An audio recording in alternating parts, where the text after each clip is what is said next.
And we're live with Crystal, who's looking great today, as always. Right, we'll turn the screen over to. Oh my God, that's just had something silly pop into my mind that is like a bit childish. Model G ski. Okay, that is a bit silly. Right.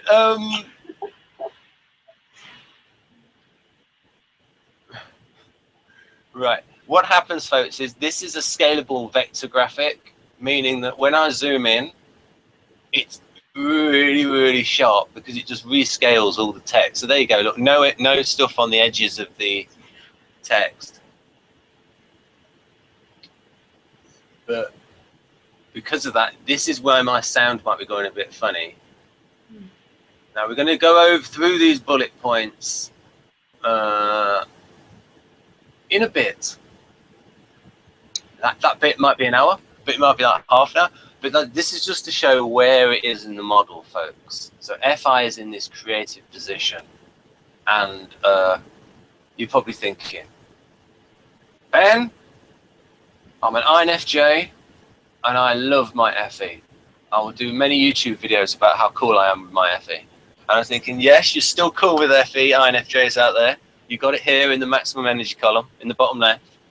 But when the INFJ is doing the best thing that they are best, the thing they are best at, being a counselor, then they're using FI and NI together in order to understand people one-on-one. Right, so now we will, so yeah, you got an idea of NI and FI working together with demonstrative FE. So the FE is noticeable, you know, real life, expressive face, Facebook, a lot of emojis. Is that right, Crystal? Can you relate to using emojis? Oh, you know I do. And I do it in a little way, in a limited fashion. Yes. It's like, Ben, you know, expand your emoji vocabulary. It's like a thumbs up, a smile, a wink, sometimes a grin. Board, using a grin. Using the colon D. Right. Right. Oh. Random photo of Jay McKee going bald. Look at that hairline. Right.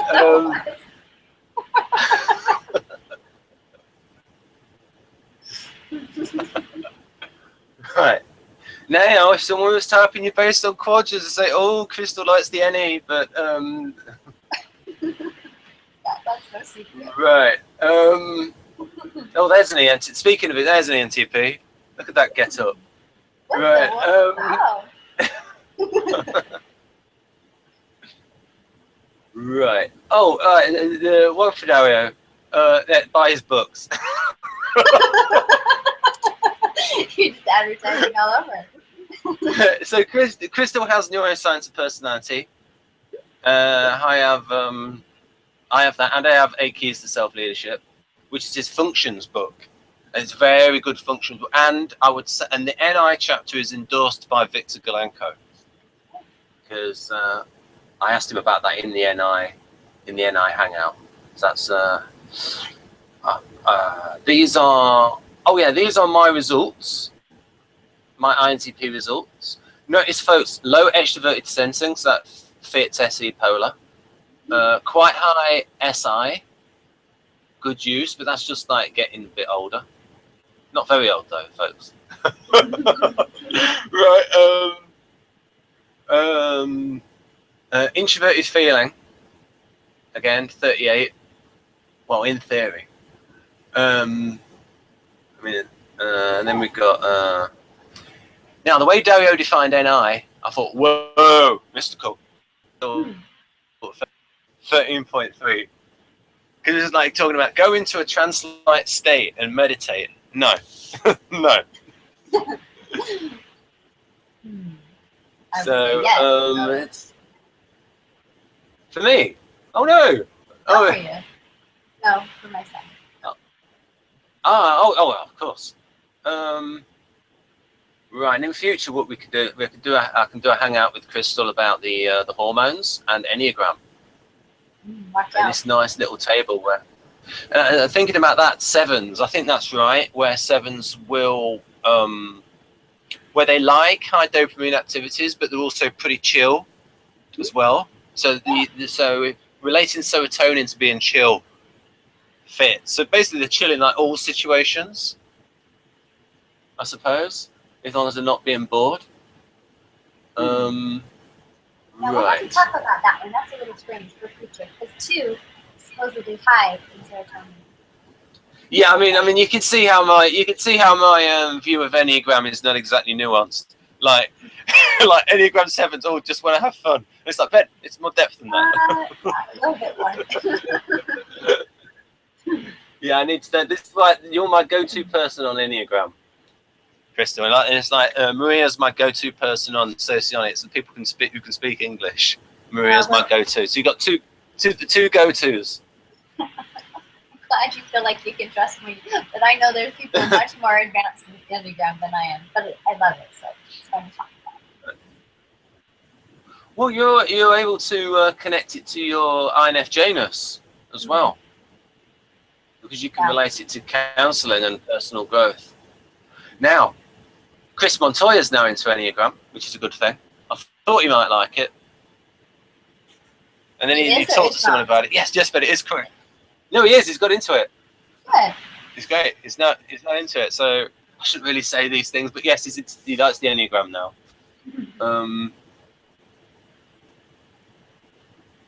But of course, he has very good essential motivator patterns and intentional styles. I recommend people go to his website, check out intentional styles. Right, so I think I've got it balanced. So I'll try to get this all right. So we're talking about the block of right. Yeah, I've written here about this position. So it's going to be it's FI for you, and Victor wrote a message to me. Can you see that bottom bullet point where it says what is done rather than what is thought? Yes, it's small, but I can see it. Right. Okay. Well, what I can do is, yeah, because anyone who's got like 720p, right, when they watch the Hangout, they'll be able to see it. I'll zoom in a little bit later, but okay. Creative function doesn't have as much energy as the lead function. And the way the lead function is described, it almost has too much energy, because it's like people overindulge their lead function sometimes. So involuntary, perhaps. Like, I don't know that. How do we overindulge when it seems to just be in control? Well, I suppose from the point of view is like when people get older, it's like you can look at someone and go, and if you know time, oh, he's rounded out and he's developed the other foot. He's developed his other functions, and right, and he's developed his other functions, and Are you contrasting it with those who aren't as balanced, that the energy is still overwhelmingly in that person? Yeah, it's. I mean, what do you think of people that are just like their lead function? They're difficult. I think it depends on what that function is, you know. But if they're really heavy in it, they're usually difficult to communicate with, because they just have, especially NI, just tunnel vision. That's a good point. Where INFJ is they probably have to use their second function at least. Have to be like in Weirdo Land. Sorry. It's like and there are some who are like they are not in touch with reality. Yeah. They have spent far too much time by themselves, and they probably will write very interesting, creative stories and myths. But as far as interacting in the real world, they have a long way to go. And I already have a long way to go, even trying to interact with the regular world. So, yeah. I mean, we could say that progression, like for INTJ, they got to use, first of all, they've got to use TE. So like, be more productive, because that's why you get this weird, like sometimes they say INTJs are lazy, but like if they're using TE, then no, because then they're like really productive in terms of like they've got that one goal. Yeah, that's why I liked Kersey. Something. He would talk about how it's spurts, like that's something intuitives are kind of classically known for, is spurts of energy to do things and then a lull. And that's very true of me. You know, I will have a flurry of energy, take care of things, then I have to go back and recharge. Instead of this constant plodding along. Go ahead. But did you say that was mentioned in Kersey? I thought so. Yeah. Yeah, because he did mention what I like how he talks about the INTJ, where he talks about contingency planning. And so actually, like, it makes NI solid in terms of saying, yes, it talks about extrasensory perception and remote viewing for the INFJ, but in the INTJ, it talks about they have the ability to see the problems ahead and are able to plan for those problems. And if this problem arises, we'll do this. So it's like if-then thinking. And so, right, okay, I understand. That's like, okay, so Kersey has noticed behavior that we would classify as NI. And it's so because, so intuition of time, they are, and also Victor would say INTJ has negative intuition of time. So they're looking at where things can go wrong. And then what to do if those things go wrong. Can I ask a question? Yes, you ask fantastic questions about Model G. Well, I don't know if this is too much of a tangent, but when you were saying about NI, things that Kersey has noticed that we would attribute to NI, that's like suggesting that it has a trait or is a behavior rather than as a perceiving function, that it's actually just receiving information for the brain, that it isn't behaving or it isn't deciding. My understanding was that rational functions, you know, the TI, TE, FI, FE, those make decisions, but that the perceiving functions just receive information. And the way we receive information might cloud how we view things and then lead to particular decisions. So maybe that's what you're saying when you say that it is tied to a behavior, because it's not quite a trait, NI isn't a trait. Well, you can see how if we say for INTJ that NI is intuition of time, so they can see how things connect together, cause and effect, and they've got TE, and they're thinking about practical implementation, then they are thinking, oh, what happens if this happens? Well, then I've got to do this. Right. If then. And like, it's almost like the product of those two things. You see the behavior of that. So Kersey would have noticed, right, so INTJ is using, you can see in the way they plan. The way they plan. Maybe I would prefer that that's how it was always referred to, is in blocks like that, in a perceiving and a judging function together, instead of these individual functions when they never operate independent. It's always in tandem. That's the thing. Something else. That's one of the assumptions of socionics, is that other functions don't change the definition of a function, but they do in terms of especially in terms of the way socionics defines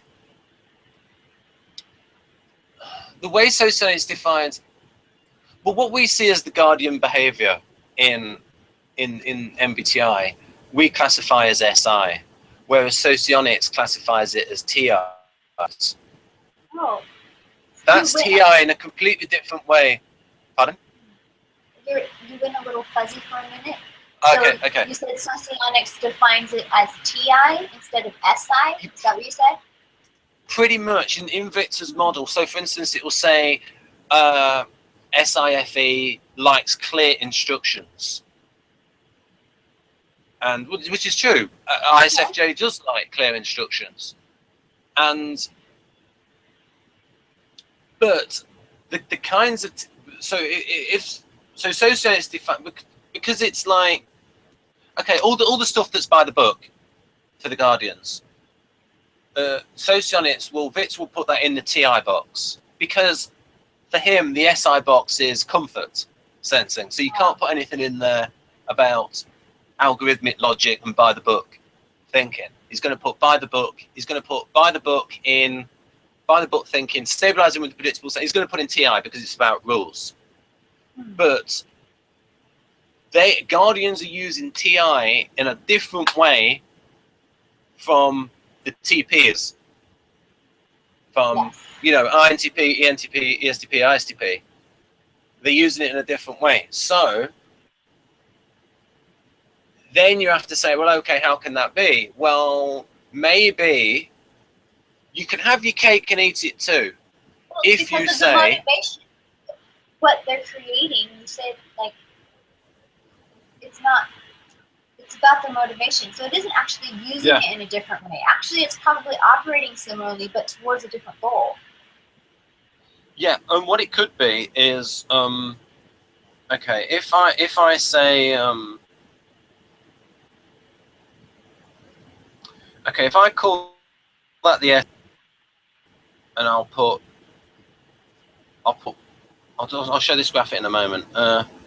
That's the SI box. That's the TI box. Right.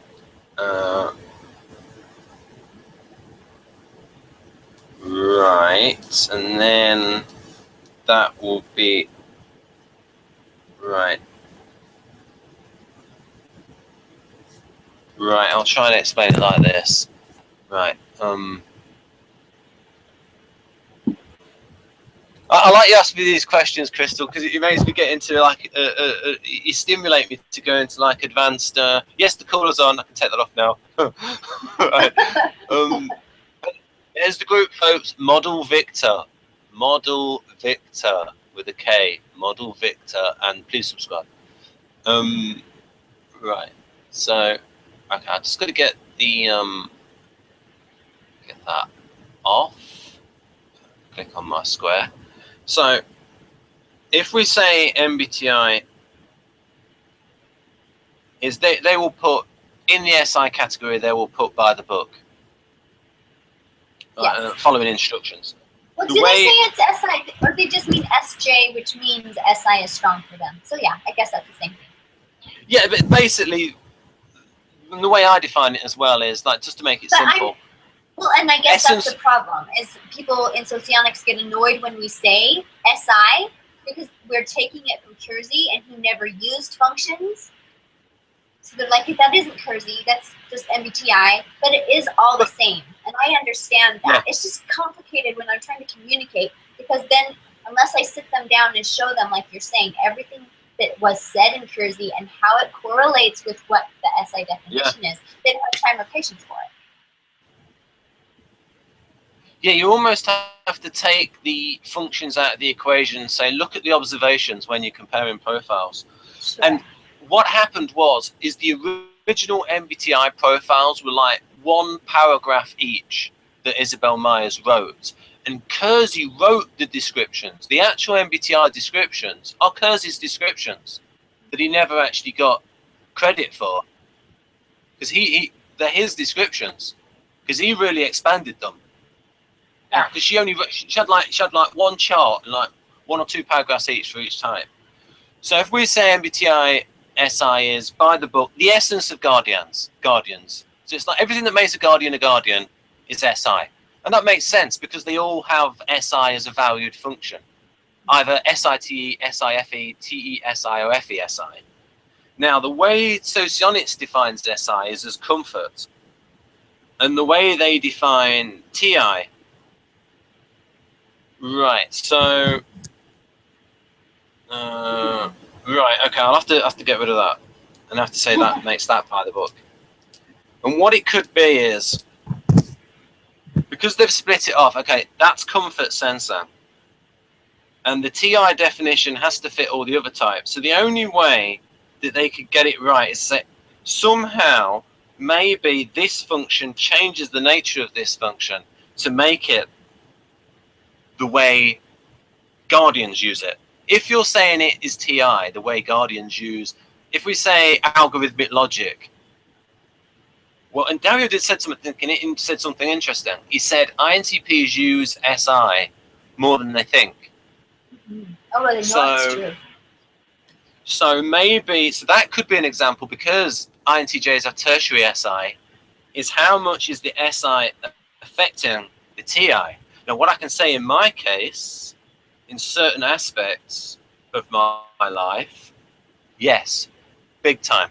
Because if you're working in the arts or working in writing, you have a really good technique like Robert McKee, you will stabilize with a predictable standard, and that might change your TI. So these two things might work together, because especially the way Kerr's, so it's like, it might be the nature. So this is what you can get into problems when you're like trying to categorize things, yes, rather than like taking a holistic. So because we're talking about FI today, I think it would still be helpful to like decide, agreed upon, even if it's simplified, what we are saying when we say FI today. Well,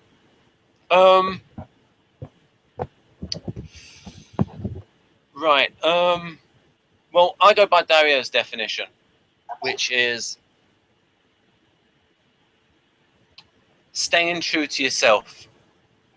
Because even though Socionics defines it as ethics of relations, but I think that is a byproduct of the FP type knowing exactly how they feel about everyone and everything. They judge interpersonal distance based on how they feel about the person and everything that that person says.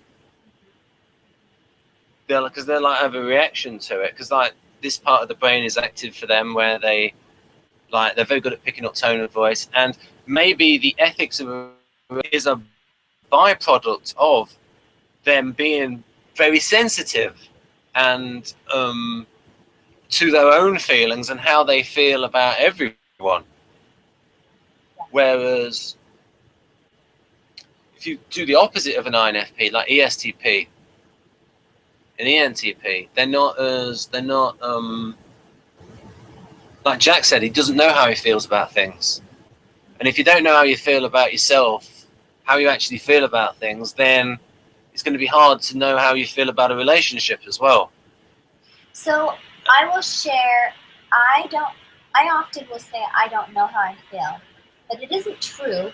It isn't that I don't know how I feel, it's that I don't know which is right, because I'm also so aware of how other people's feelings compare to what I feel.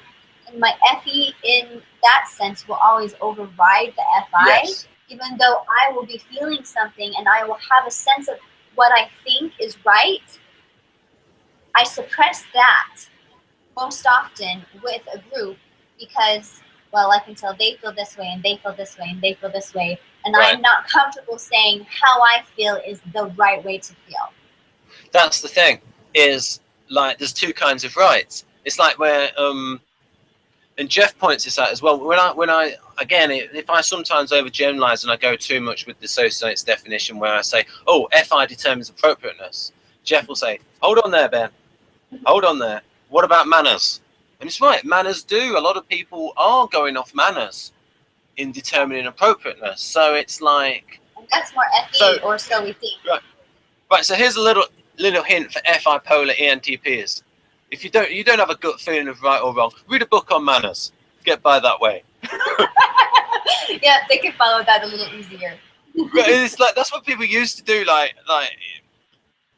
in the past. Is like they would like it's like, oh, I don't know what to do, and it's like they would go through like these only formal rules where they can go through like the rule book if they don't have a natural feeling of what's right and wrong. And yes, and with INFP, it's so interesting enough. Hannah's mentioned on camera that she reads books on manners, but for them, the balance is going to be, and they're going to be aware of manners as well. But it's like if there's a clash, their FI gets the veto, whereas you're thinking about the other people, right? And that gets more of a veto, right? Except when I am, like we're going to talk about in the mission block, when I'm doing a counseling kind of a conversation, then I do have more of a strength in believing there is actually a best way or a better way to view relationships, those dynamics, and kind of give that advice. And it is very much so attached with being true to me. I can only give advice that I believe in. Right, and that might be an instance of NI and FI working together. Like if you would say an MBTI, like in a loop, and it's sort of like strengthening each other. Now, and so in that situation, the INFJ is what the NIFA is what Kersey would describe as directive, because you're in a mode of giving someone advice. Yeah. And you're thinking, hey, this person came to me for advice. So it's like, the understood context is, here it is, buddy. this is what you do. Yeah, it's true. Well, I've done that with my supervisee, my ESFJ sister. That's kind of how I talk to her sometimes. Oh, so you sound cut out then during the keep up. So you actually said to her, hey, buddy. No, I would say, I'd be like, more strong. I would tell her, but you can't do it like that because then this and this and this will happen. Yes, that's the thing. That's that. So again, NI concrete behavior, folks, if you look for the person that goes, if this, this, this, this, and this, where they see all of the cause and effect, all the knock-on consequences. And it's frustrating because she won't agree. She'll be like, well, you don't know that. Well, you can't be sure. What if it doesn't? Yeah. And I'm like, oh, I know. Right. I've seen it too many times. So. Yeah. That's NI Doms do think they are sure of themselves. We talked about that in the previous, where I talked about the importance of gathering a bigger data. But we still have those times where it doesn't matter how big. I could have swum through the whole ocean, even just my hour, and I would be pretty confident. So. Yay! Bye. Here we go. So whereas arguably, I think the lead function does have, like it says there, endowed with excess capacity. Google Translate, people. Victor writes better than this in the original version. Endowed with excess, so I'm told. Endowed with excess capacity, it consumes the lion's share of the psyche's energy. So actually more than really it should do. And I don't know what this means. We've sort of covered this in the first. The more powerful the first function, the more distance the communicative field covers. You've sort of about that, sort of said that. Yeah, because you said, FJ, you see their FE before their FI, and it's like, okay, Crystal, it depends on the function, because some functions are more noticeable than others. Although if you see an ultra INFJ like in a trance state, you can say, okay, NFI. Because you did mention that about the INFJs that are in their own world, and then you can say, oh, you can see their FI before their FE. Sorry, I mean their NI before their FE. Right. I know what you meant. So social mission block, so contribute to Socion, showing their specialization. So you can relate this vote to the Kersey role variant of counselor. NI and FI working together. And also, yes, when you're counseling someone, it's also, well, if you do this, it's like, because you're talking about how that will then affect their lives, aren't you? Absolutely. Right, so what we can do is, when I go, because we are talking about how they work together, again, so externalities, so this is directed outwards towards society, and I'll read through this. Externalities quartet, so it's all the introverted functions in the INFJ, activated by external stimulation of the function. Right, okay, so this is actually stimulated by TI, so the INFJ is actually stimulated by TI, but that TI goes into the NI mode. So you're probably being stimulated right now by this model, but you don't. But then you go to the NI. So it's like, it starts with TI. Like, so it's like TI is the doorway, but the room you go into is NI. Yes. Right. I would like that kind of a model actually much better than the blocks. If it was drawn as a room with doors and windows and where you sit and how things flow, I think that would make more sense to me. And I don't know. I like images much better than bullet points. Well, you have computer graphical ability. You could do that. I'm not a graphic artist, though. If you don't just leave it to me, though. I'm not telling you to do it. I'm just saying, wouldn't that be nice? Okay. And then this is the idea. Externalities. I always mention this in every video, so people get the externalities group takes precedence whenever society has evolved. Therefore, we placed it above internalities, because when it comes to survival and development, socion is greater importance than a single type. That's a great quote by Victor.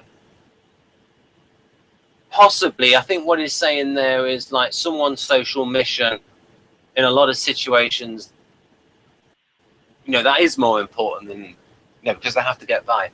And then this like I would say I gave this some thought because we talked about this before in the other hangout, and that paragraph kind of wasn't sinking true for me. But I was thinking, even in a group setting, I do naturally prefer more counseling experiences when I'm having interactions with people. And so that might be a reason why sometimes I will feel like checking out or feel not engaged, because what I want to have happen in the group, the experience that I would like to put out, is more of that kind of counselor experience. And some settings aren't conducive to that.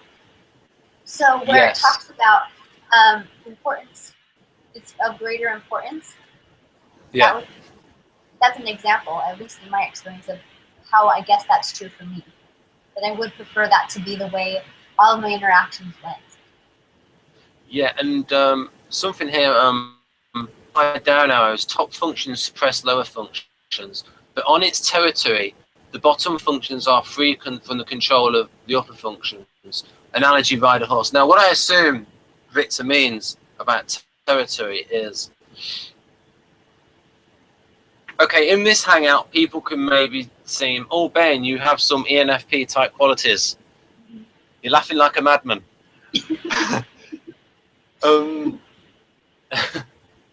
Because I'm on my territory. I'm in my zone with good company.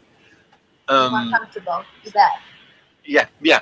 So, and Kersey Jr. noticed this, that that an INTJ said to him, "Whoa, you're flaking me," because like he was like talking to another NT about a subject, and he was like going, "Well, this, and this," and he described that as flakiness.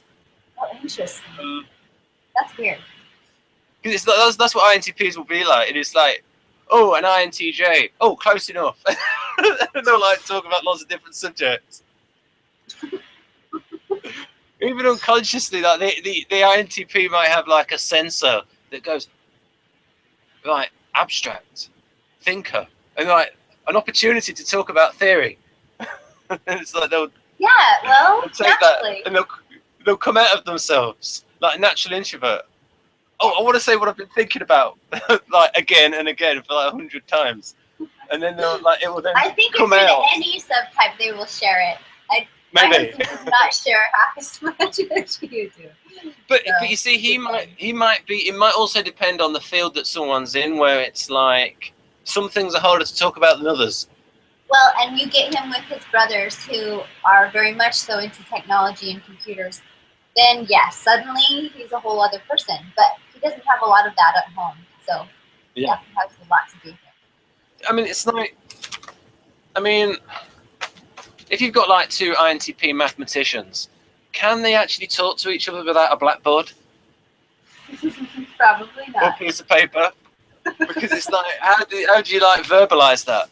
Well, do you feel like you talk with your hands? Because that's something that I do notice when he does get excited and he has like this model he's trying to explain to me. He gets really, his hands start going.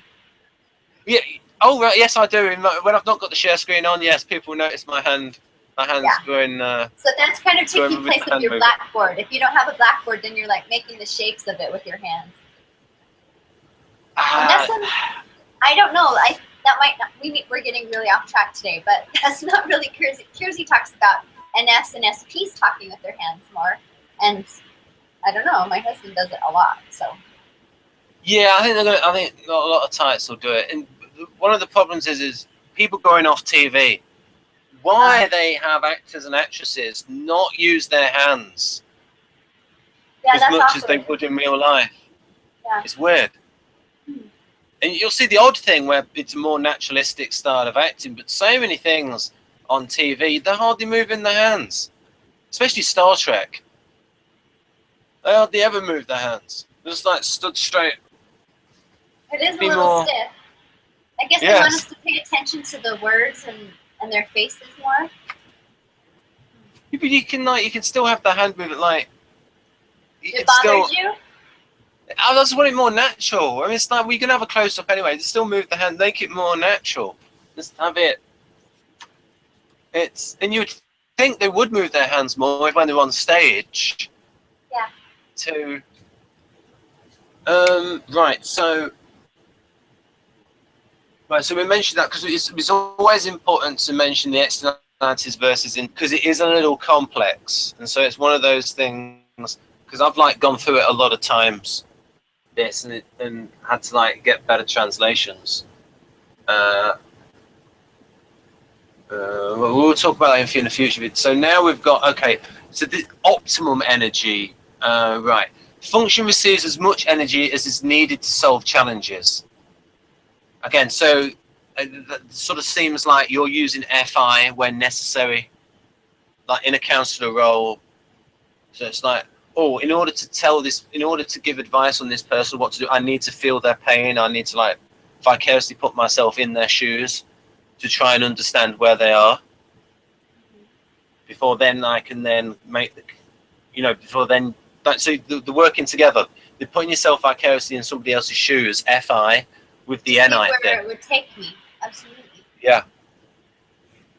And then we've got. So for the more complex the task, the more energy at its disposal. Okay, I have heard, because we talked about FI-NE dominant, if they will be better at putting themselves in other people's shoes because they're leading with doing that. That's, and then their NE, it's way more open to the possibilities of what it will feel like to be in that person's shoes. But for us,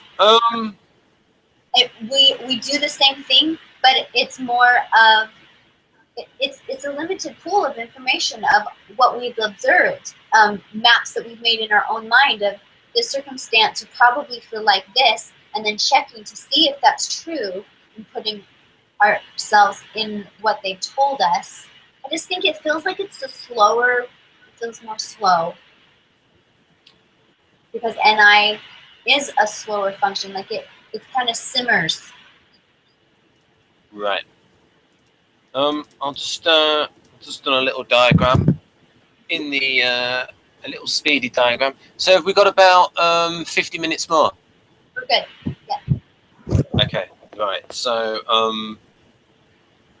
if we're looking at blocks 1, 2, and 5, so I would say INFJ.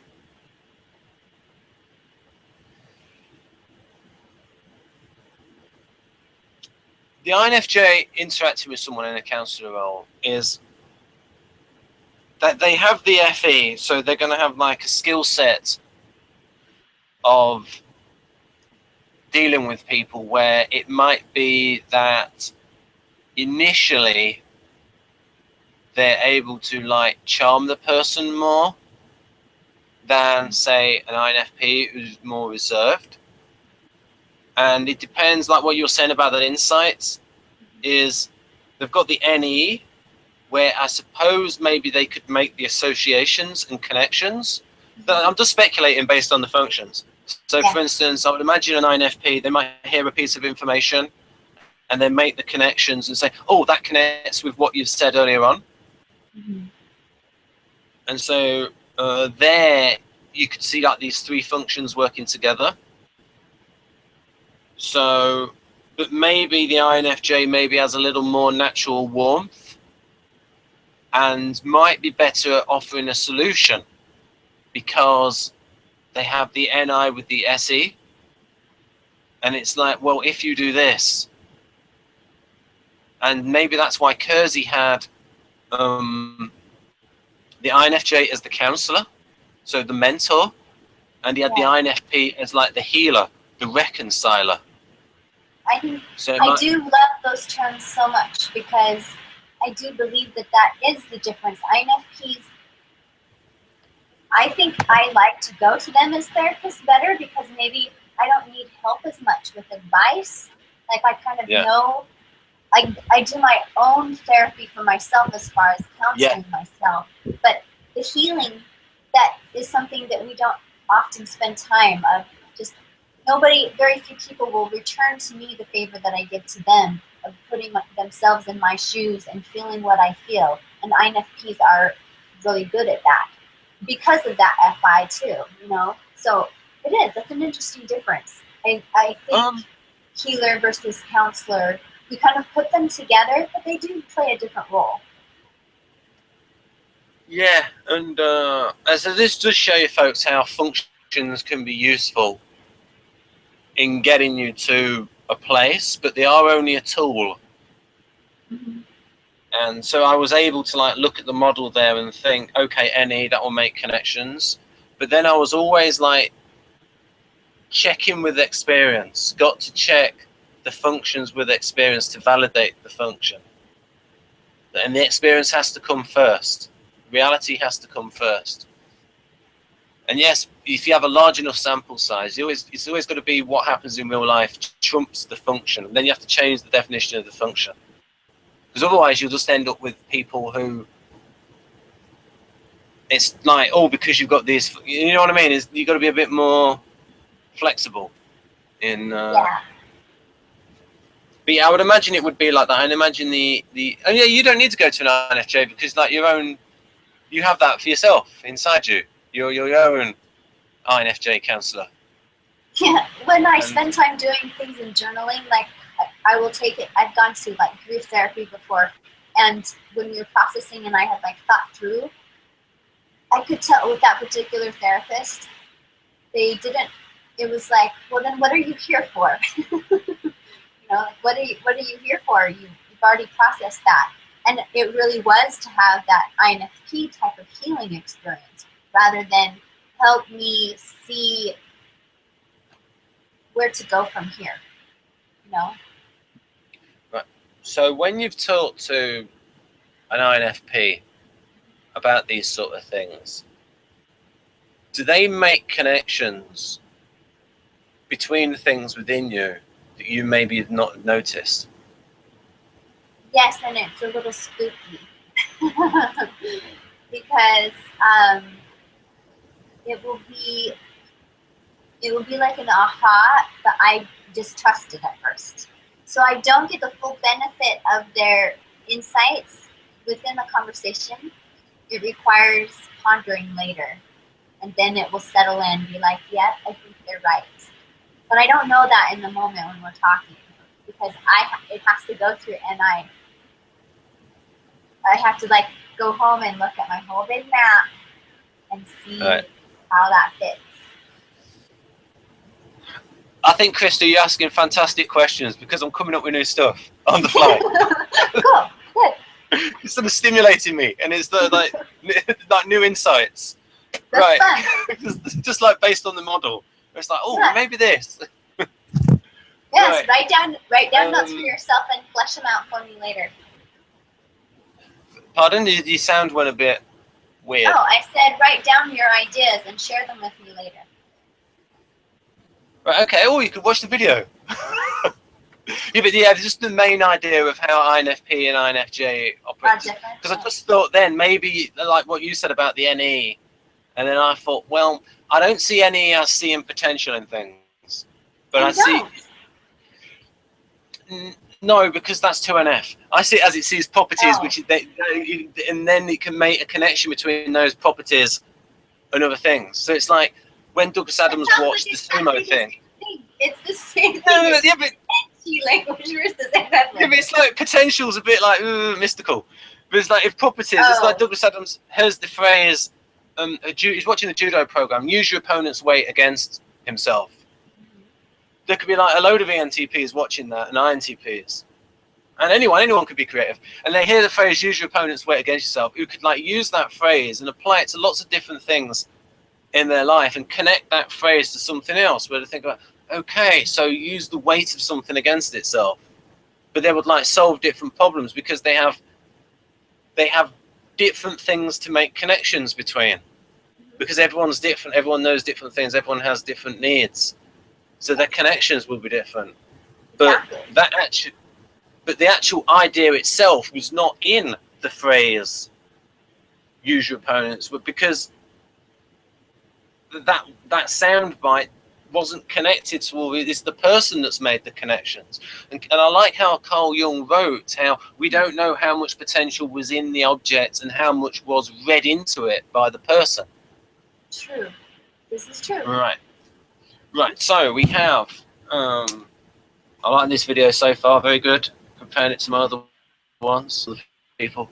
Right, so we've done the Model G, okay, so now, so then the more complex the task, the more energy at its disposal. So I suppose you use more FI, the more you need to use more FI. Yeah. So like in a counselor role. Basis. Yeah, because the functions you have maximum energy for, NI and FE, and you'll be launched by TI as well. Right. So now I'm going to zoom in a little bit.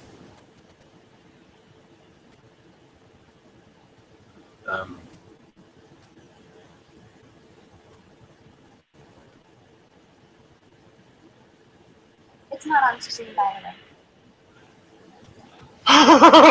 Yes. Oh, good. Thank you for telling me that. I'm glad that you overrode your FE for that one. You don't want us to just watch you look at your own screen. Yeah, people would think, what's going on here? Right. Right. But at least it. Right. I'm gonna. Right, thank you. Right. So now the creative block. Victor has this function implements the lead function. Right. So. Okay, where are you? Are you in the creative green square? Is that what we're looking at? Yeah. What I'm going to do in order to make this easier, is I'm going to show the example of ESFP, because that's an easy example to show how that point about it implementing it. Right. Okay. So right. So we've got about 40 minutes left. Yes. Yeah. I don't know if we can. Right. Have we no possibility of overtime? There is. I just might need to take a 2-minute break. Right. Okay. Right. Okay. So this is just an example of how ESFP uses FE, and then I'll show people what it in Kersey as well. Okay. So their goal, the ESFP's goal, is to be the center of attention and to be the entertainer. And so you can see here how the ESFP uses behavior that we would classify as FE to implement their goals. Either as like the Bill Clinton politician, and Dario thinks Bill Clinton is an ESFP. Jeff thinks that Bill Clinton is an ESFP, and I'll go along with that. And I think I need an example of a smart ESFP, and Bill Clinton is that what people don't know about Bill Clinton is what he was a Rhodes Scholar. Now, he might have been motivated to do that in order to get out of the Vietnam War, but he was a Rhodes Scholar. So that's why he was a student in England, because he did. Now, of course, a lot of left wingers should turn their nose up at Cecil Rhodes, rightly, because he was the one that started apartheid in South Africa. Yeah. Cecil with the Rhodes Scholarship. So really, if they had a conscience, they wouldn't take the Rhodes Scholarship. If they were, just a little political point there. So, because the way he made money was dodgy, and that's where the money comes from for the Rhodes Scholars. So like there. So for instance, I mean, top one right there knows how to get in the spotlight to produce the desired effect. So is each bullet point for FE changed based on whose model it is? Yeah, this is for the ESFP. So FE knows how to get the spotlight to produce the desired emotional effect is specifically ESFP and isn't going to be on anybody else's profile. No. Except maybe a little bit with ENFP, because they're using it creatively as well. But they'll be using it in order to champion a cause. So, for instance, Brandon will be using FE to convince people about his I model.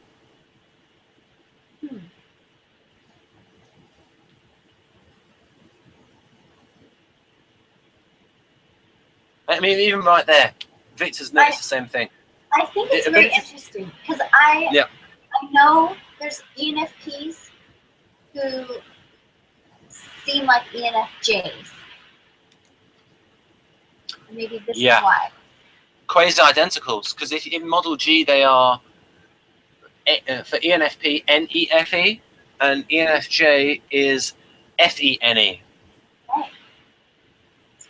It's just that their values will be different in terms of you have to a closer look, you'll see. So it's almost like similar social missions, but the more you get to know them, you'll see the differences. Yeah, they go about it very different.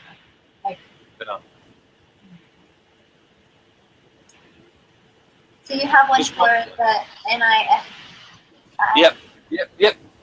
Yep.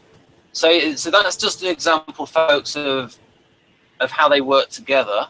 And then what I did is I went through the Kersey profile and I looked for bits. So I'll ask Crystal, which function do those things in the green box, what function do they sound like?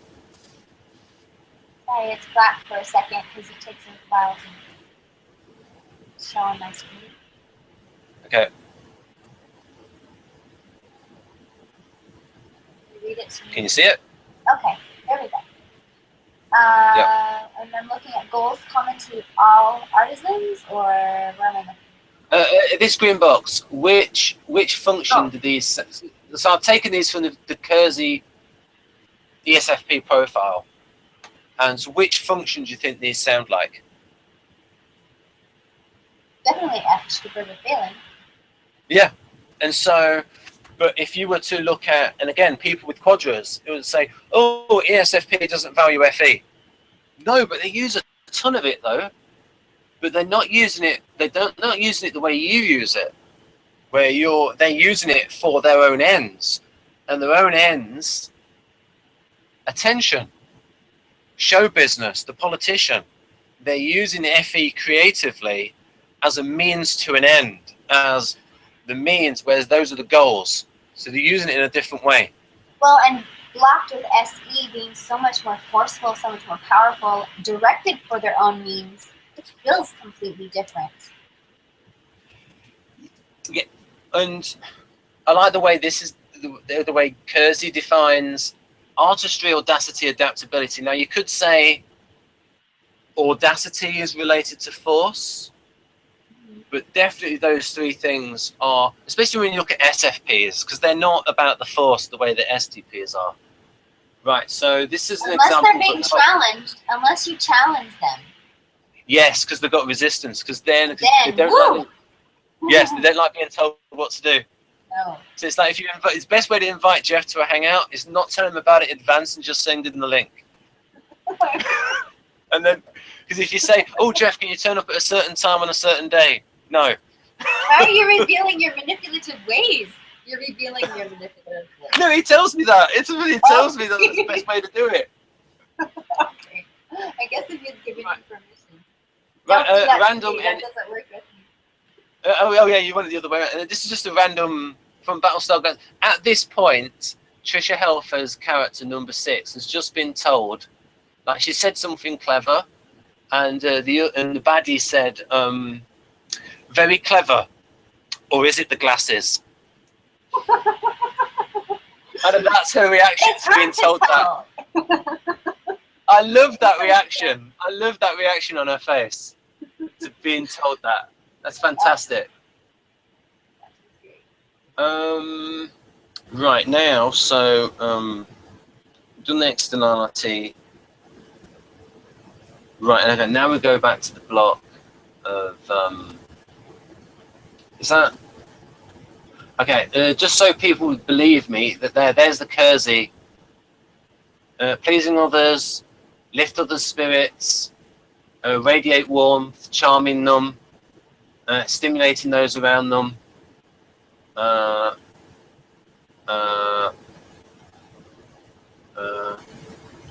giving easily to the wishes of others, be merry, latest jokes and stories. This is so opposed to just strict Model A because the Gamma Quadra is considered so serious. That doesn't sound serious. That sounds very merry. Exactly. Now the other ones can be serious, but because again, the NTJs it fits. Like communal in outlook, emotionally expressive, affectionate, virtually unable to hide their feelings nor hold their should have put nor hold their tongue. Close to the surface, their heart forever on their sleeve, intent on pleasing everybody. Good-hearted clowning and cutting up. So do you see Model G as like a go-between for Model A and MBTI? It mixes them together.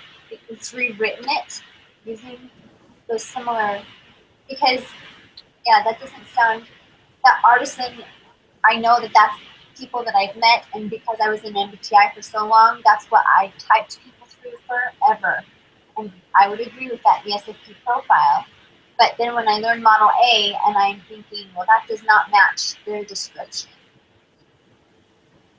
Are we talking about the same type? Yeah, I think we are. It's just different shades of the same type. It's just that they're more similar to that type than they are to other types. Does it get into anywhere? Because it's been forever since I read Please Understand Me. But is there anywhere there that talks about the serious side of the ESFP that would match the Gamma description? Yeah, you see, this is what I talked about when I talked about with Jeff when we did the TE.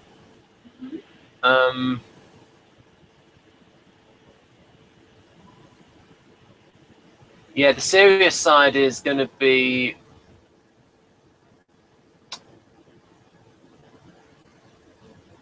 right. Here we go. A little bit here. Okay. Yeah, your mic's gone off at the moment. But while it's off, Sorry. Okay, that's okay. I suppose because right. What we can say is sometimes Kersey's profiles they don't go into like the lower functions. I think the mastermind rational INTJ one does, but there's little bits here. So for instance, performers can be extremely effective as real estate agents, for example, because they are continuously and effortlessly scanning both clients and listings, gathering information to help them fit people to properties. So they can. So obviously in that situation, like they're doing this, the studious work of checking things out, but it's like public relations, sociability. I mean that'd be like similar to ESFJ. Very sensitive to pain and suffering in others, so FI. ESFPs are childlike themselves. In fact, this is why they seem so finely attuned to children's fears. I think, yes, there are going to be, but it's just that in general, ESFPs are going to be a bit, they're not going to have ENTJ-ness in them. There's going to be some ones that are more of a closet nerd, like Bill Clinton. he did have a wonky side where he could talk a lot about policy, but he also because I did notice that when I had done hangouts with Jeff, listening to him speak was a very interesting thing, because he was so much more playful and lighthearted than my father, and yet I could just, there was a sense about him that felt very much like my ENTJ dad, and I always just assumed, just using MBTI, that it was just TE and SE that I was experiencing. But he just wasn't very serious, unless it was about himself. Jeff talks about himself, he's much more serious. And my dad is kind of the opposite. When he talks about himself, he kind of makes light of it.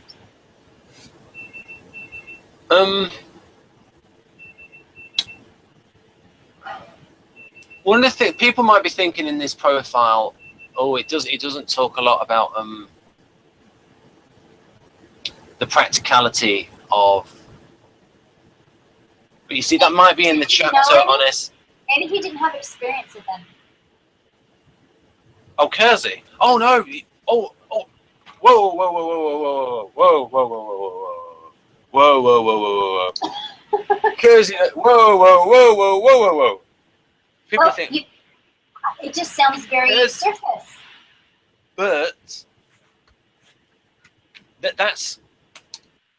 He didn't want to repeat all the things from that he would have listed in the artisan chapter about the adaptability.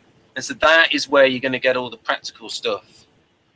Where, okay, so you got this description of an ESFP that makes them sound like a non-serious person, and like somebody who's like the performer, like these Hollywood stars that you see, and you go, whoa, how do they survive without a personal assistant? Whereas probably it's going to have, where Jeff talks about this, where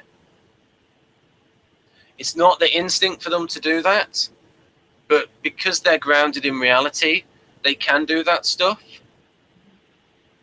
And that is probably going to be in the adaptability section on the 25 pages of, let's see how many pages he had on artisans.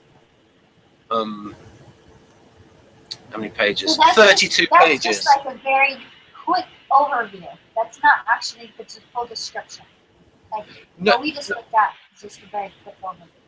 So well, it's everything hard to give the whole depth of the picture in there. Well, if you want to get the whole depth of the picture of the ESFP, I would suggest to people that they read the whole chapter on SPs, which talks about their tactical intelligence.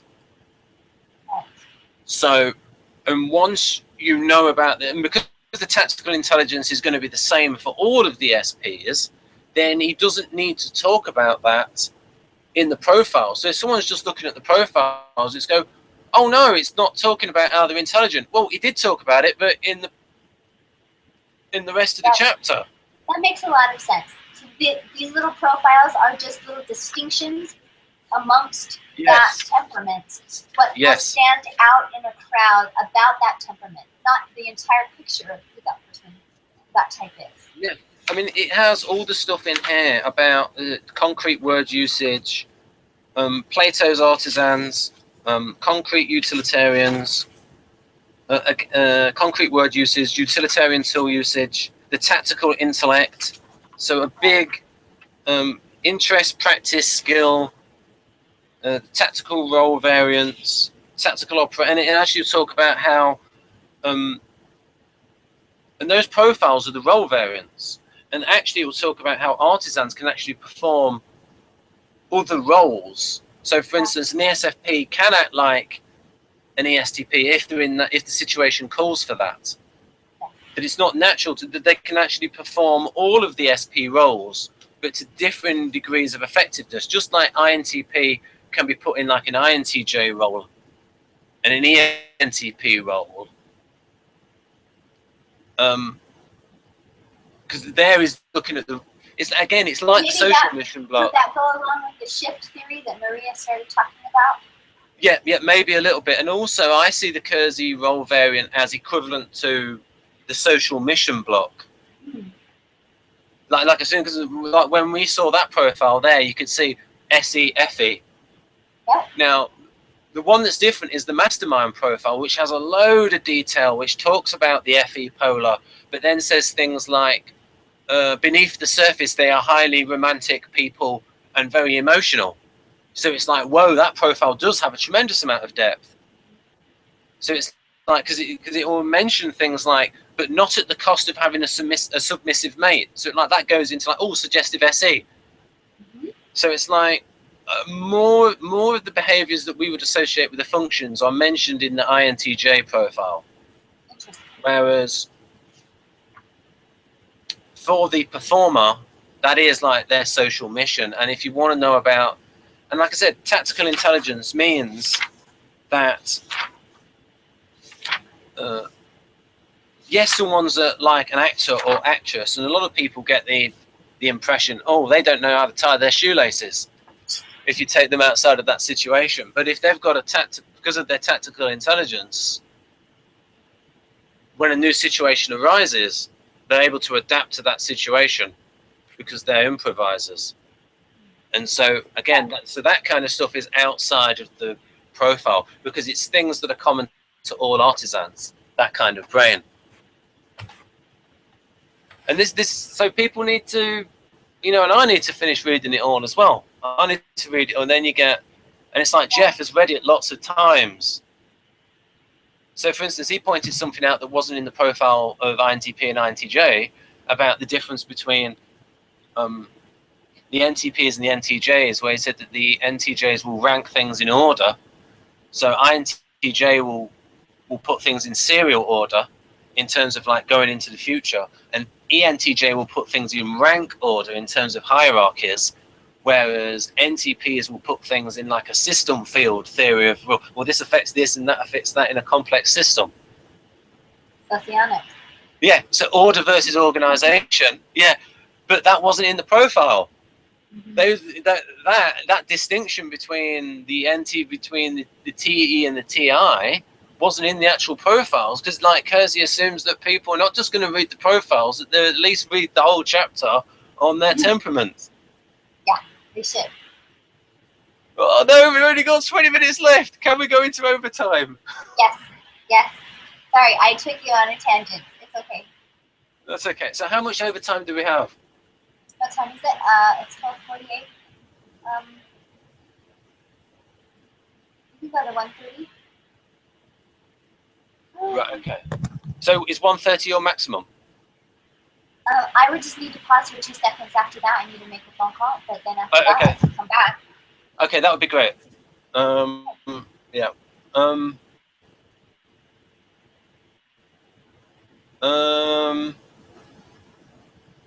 Right, so I've shown how it's creative for.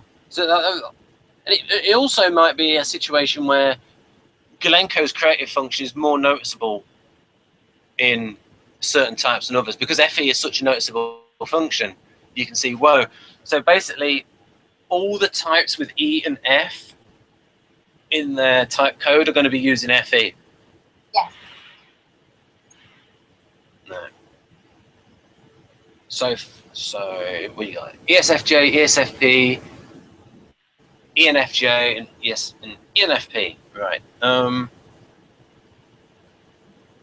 Right. Optimum energy, externality. Right. So if we go back to just something what Dario said.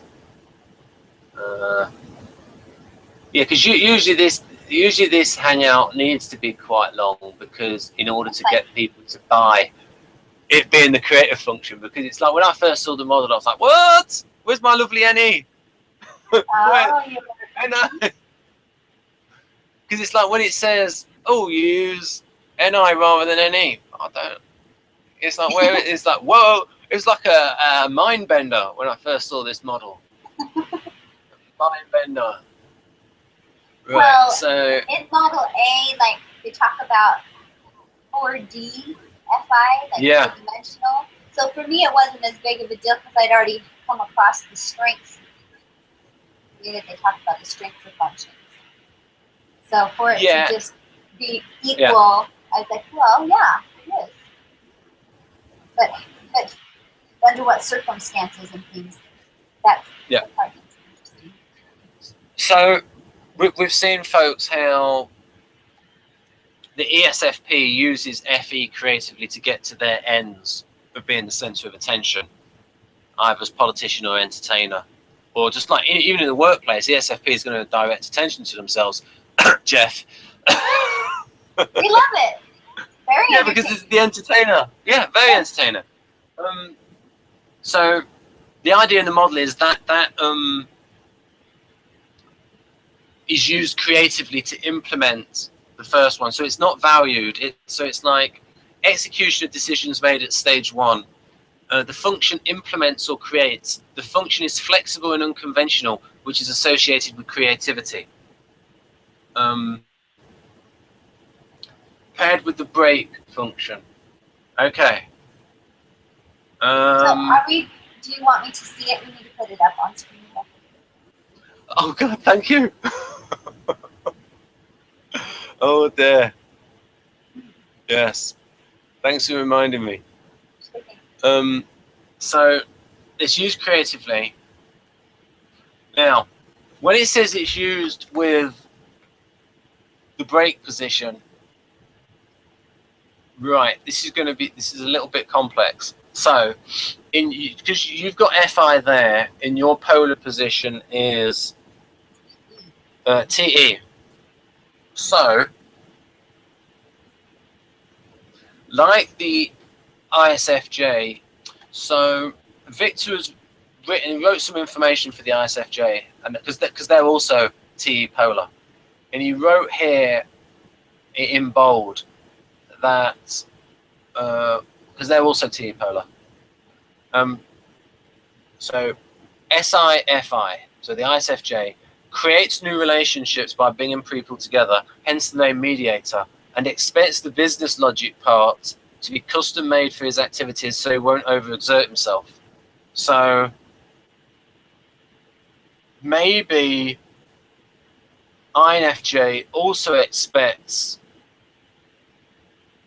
the TE stuff to just magically happen from the FI. I don't know. Maybe you could tell us about that, because this is hard for me to understand. Maybe you could tell us about what your attitude is, why you have a problem with TE.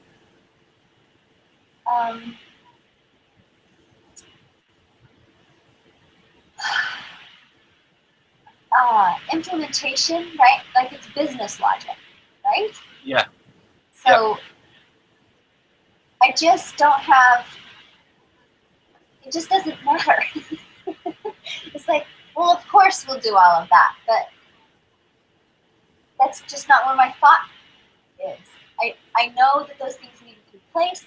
I understand that it exists, but I'll get to it later, kind of a thing. You know, like in its own good time. I see eternity. We have eternity. Eternity is when it becomes. We'll get there.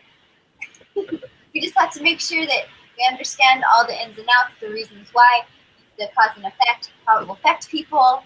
All those things will help determine, and then it will be simple and clear, because all of these other things will be solidified. So then the implementation just happens, because look at our perfect map.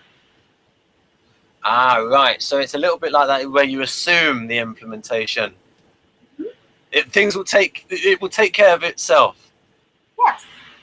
And so when people continuously respond with TE, it's like I hold them off. It's like, ouch, no, no. It just is like, okay, because I probably feel guilty or embarrassed or something of them pointing out what I am so comfortable just ignoring and settling of. It'll happen. So when that's what they want to spend hours on, and rehash it and talk about, and it puts me to sleep. My brain shuts down. I don't care. So all the people that think Crystal is an INFP, listen to what she's saying about TE. She's not TE suggestive. She's not turned on by TE. She's turned off by TE. Right. Quite a lot. Break is a wonderful term for it. It does. It comes to a screeching halt. Yep. So now we've got right. Right. So if you have got a phone call, right, we'll see how we get on. We'll see how we get on. So we've got at least another, what is it, 34 minutes? Right. Oh, we've got to go through the bullet points as well. Don't feel rushed then. I can come back. Yes, you can come back. We could always, depending how long you'd be away for. It won't be long. I'm just arranging tickets for a dance recital. It won't. Oh, right. Okay, that'd be great. And what I can fill by talking about stuff. Yes. What I could do is my camera. Yeah, and what I could do is while you make the call, what I'll do is I'll put INFP on and like show the contrast between INFJ and INFP. Right. Okay. Right. So now, I'll show a little bit of tote model. Tote model equivalent operator. What I'll do is I'll freeze the screen and then people can think about it themselves, or rather the NTs can, because they're probably the only ones interested in the tote model. The INTPs, they'll love it. Right, so this is the tote model, and it's the equivalent of the operate phase. So, yeah, I need that explained to me. Yeah, that's the thing. I mean, me myself. The comparison is the test. Operation is where you apply your resources, test by comparing again, and then exit from the loop when you evidence procedure tells you your option has been achieved. So it's like it's this thing here, where if you have a goal, and so using me as a counselor, if I'm in a counselor role, yeah, then I'm utilizing this FI to be in tune with, okay, these are what the values are. This is the dynamic of the relationships. This is yes. Then taking more information as I continue to talk to them and try to fit it to what I've decided feels right. And sometimes it will require tweaking. It's like, oh, but there's this extra little piece. So then we try again. We keep talking until we get it just right. And then I don't need to be in that place anymore, you know, then I can set it down. I just noticed something that again, useful to study Kersey. Like you can make the connections where FI used creatively. So the FI might be more flexible in the INFJ compared to the INFP because the INFP is very strong on their values. And so Kersey did right. And so if you look at the Kersey INFP profile, so much is about their ethics. Like their strong held values. They're not flexible. Whereas for INFJ, it talks about where they can look at an ethical issue from many different sides. Right. And so that fits it being used creatively. And what made me think of that is when you said, what are the person's values here? Yeah. And the INFJ being able to having a flexible mind where their own values are not getting in the way of their patients or their counselee, as Kersey would call them. So I would say here that you have the desired state and the present state, and being NI-DOM, you will have like these desired states in the future, and it's like, okay, what is the step that I take in order to achieve this goal? You take the step, and you then go, okay, is this working? If it's worked, if I'm satisfied with it, I will exit the model. If I'm not happy, I'll go, okay, I'll try something else. And then I'll retest by saying, oh, has it worked? Oh, it doesn't work, then you operate again. So it's like you go in between test, operate, test, operate. After every time you operate, you assess, oh, has it worked? Yes. So, and then INFPs don't do this. ENFPs don't do this. They don't do a tote of their FI. It's just, it is what it is. They don't have to pick it up, explore, put it down, you know what I mean? Like they'll still process it, they'll still be thinking about it, but it's always just building and strengthening what exists, not necessarily just compare and contrast. Like, yeah, I mean, like many things, this model probably fits. But this tote is always for the creative function. Is that what you're saying? This tote model is for, or is it used all across the model? They use it for each of the rows. So the actual first phase is actually the TI is what starts the whole system going. New information coming in. It's a bit complicated. And when we get into the launcher function in like video 4 or 5, yeah, well, I mean, we can concentrate this if you give me more overtime. Well, I just wondered what book this is from. Your slide, is it from a book? Oh, right, okay. This is from a book called I'll show it on screen. It is from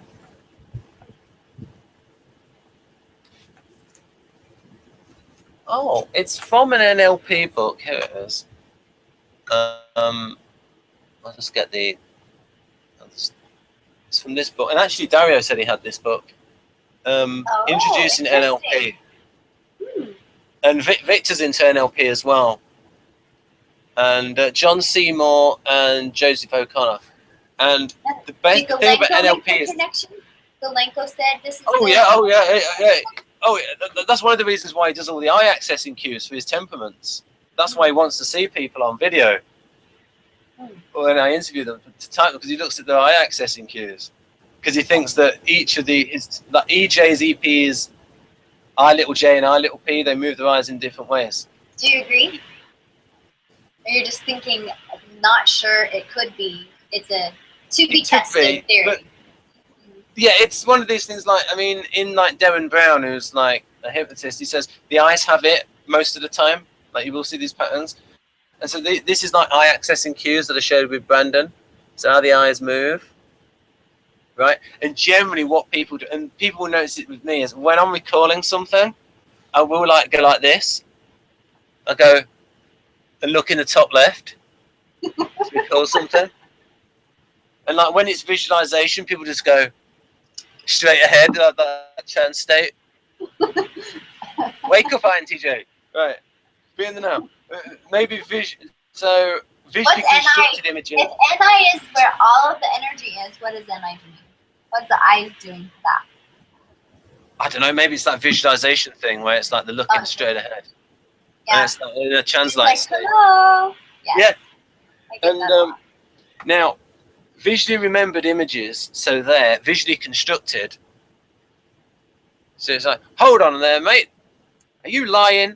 That's a visually constructed image rather than a visually remembered image. So, but you can get like a baseline for people, what they do when you know they're lying, what they do when they tell the truth, and like you can watch their eyes. Like, they probably do this in like the FBI, like watch all these micro gestures. We need training for law enforcement and FBI agents. Yeah, and also who else? Somebody, the people who also be looking at this, maybe poker players. Yes. They'll be looking very carefully for people's tells. Maybe even watching, like, if it's like this celebrity poker, or like they're going to be watching videotape of all the people, see if they do anything different. What's the theory of who would be the easiest to read at a poker game? I don't know. ESFJ, what do you reckon? I don't know. I was just curious. I like playing card games, and people never guess that I'm bluffing, on the kind where you have to bluff to win. Actually, I win a lot. That might be... I might be wrong there, because it might be the types that are best at FE that are the most expressive, maybe the best, most sophisticated at, and the best at controlling it. Like I said, people think that they think that we don't control it, and that if we look nervous or if we feel antsy or if we're trying to distract, but if we can do it specifically to distract, not because we're worried or nervous, we'll trick you. It might be like ENTPs, like Victor describes the FE, and ENTPs as poor person's emotions. Yes. That is really not very nice. I know, but that was Google Translate. You can blame Google Translate for being naughty in that area. But very good book, mind mapping technique. I think you would love this, like personal. And so Dario is big into this. So people say, how can he be an INTJ? He has people skills. NLP. Yeah. That's what he's done. Lovely diagrams. I've got to read more of this book. Things. What else? So we've got the I-axis and Qs. Meta model, analyzing language. Talk about that in future. So I'm glad you're giving me some overtime, Crystal, because right. So you're going to have a call, and then you can come back. And then once you come back, how much time do we have? What time is it? It's 1. We're going till 1:30. Remember? So I don't have to do my call. Yeah.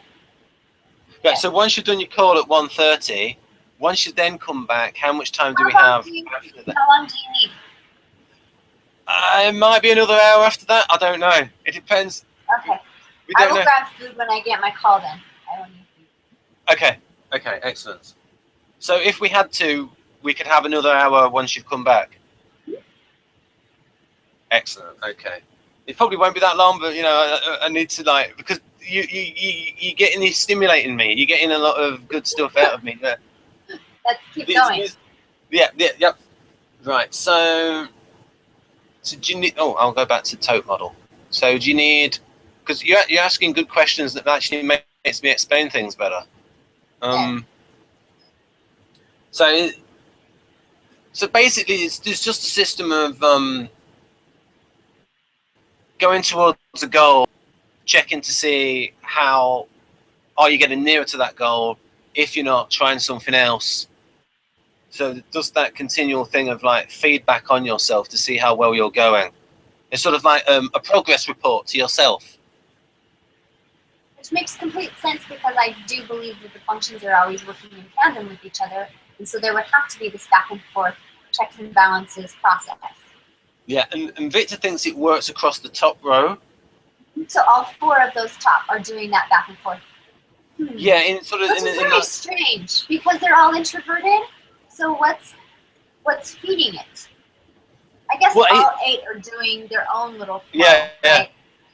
Yeah, I think the exit phase for INFJ is they exit when they feel comfortable with it, with their role at SI, and INTP exits when they feel something is right with a gut feeling. So, for instance, when I'm rewriting something, I will exit the rewrite of that, and when I think, okay, that's good enough, that feels right, that feels good enough, because you can't really TI like if it's something that's funny, you can't really TI it unless it's like a structural thing. Being like, okay, that's right, I'm happy with that.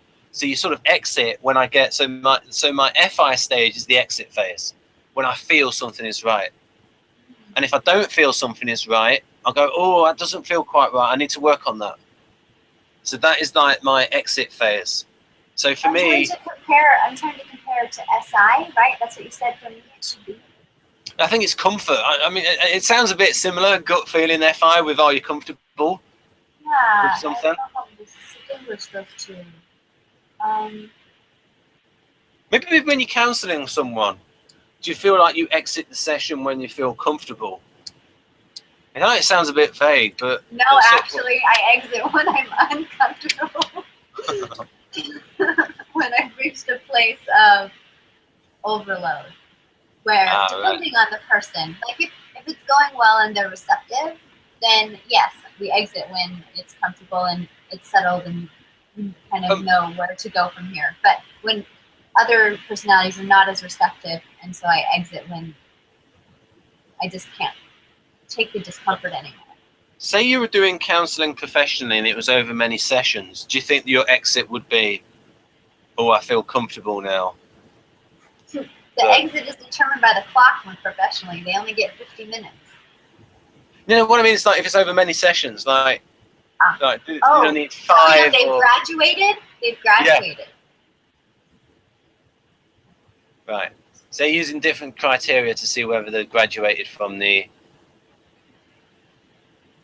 Yeah.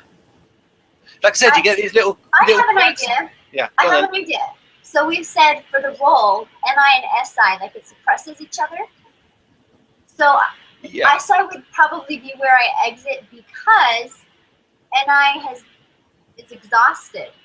Right. All of the cause and effect, and that this will happen, this will happen. Yeah. When you get to the SI that it flips on, it's like there's not, like we already know. It doesn't need to keep spinning, it doesn't need to keep generating. Yeah. So it just kind of flips off. So SI, I guess, is that switch. Yeah. Because now, yeah, very good. Yeah, that's helping me. I'll remember this stuff for explaining things in the future. So I suppose my switch is the FI that switches the logic off. Right, Ben, that's enough. It feels right. Yes. Don't overthink it. Right. That's the right. So, and then there's a another version of the type model that that one. I don't know if that's clearer or not.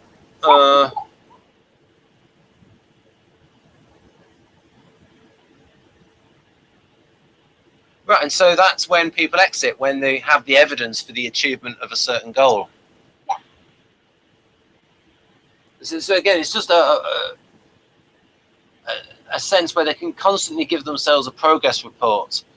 And I mean, the NI types know where they're trying to get to. And that's half the battle. They know what, and of course, in order to do this, you need to have a goal and also have a way of assessing how well you're getting towards that goal, of measuring your own progress. Because then you can go through the steps.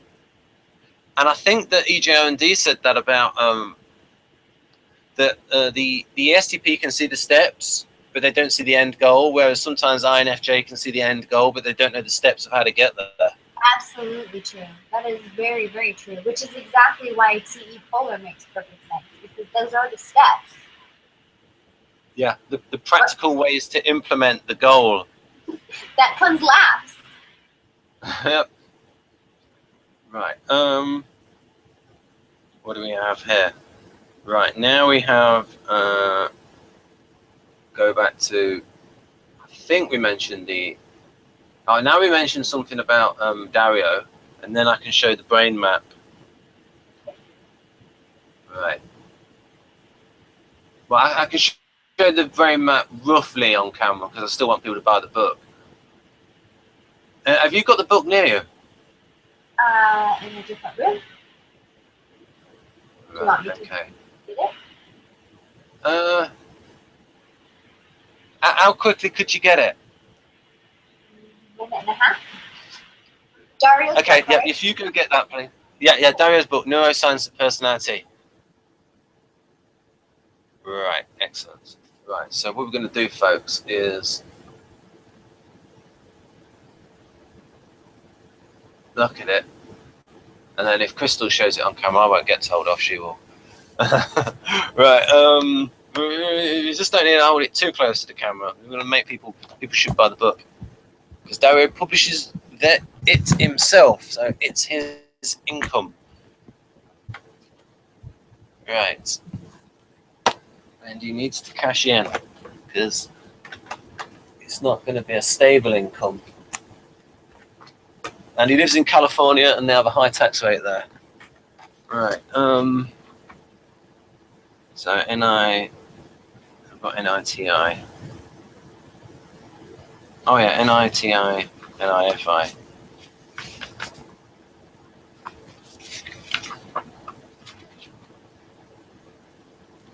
Right, I'll say this. Okay. Ah, good, you're back. Right, so it's page 105. Okay. Right, so I'll just say what the what Victor says about this square. So it's about what is done rather than what is thought and or said. Okay, I'll ask you about that. So do you think FI for you is less conscious? Absolutely. Yes. So that's really hard to describe.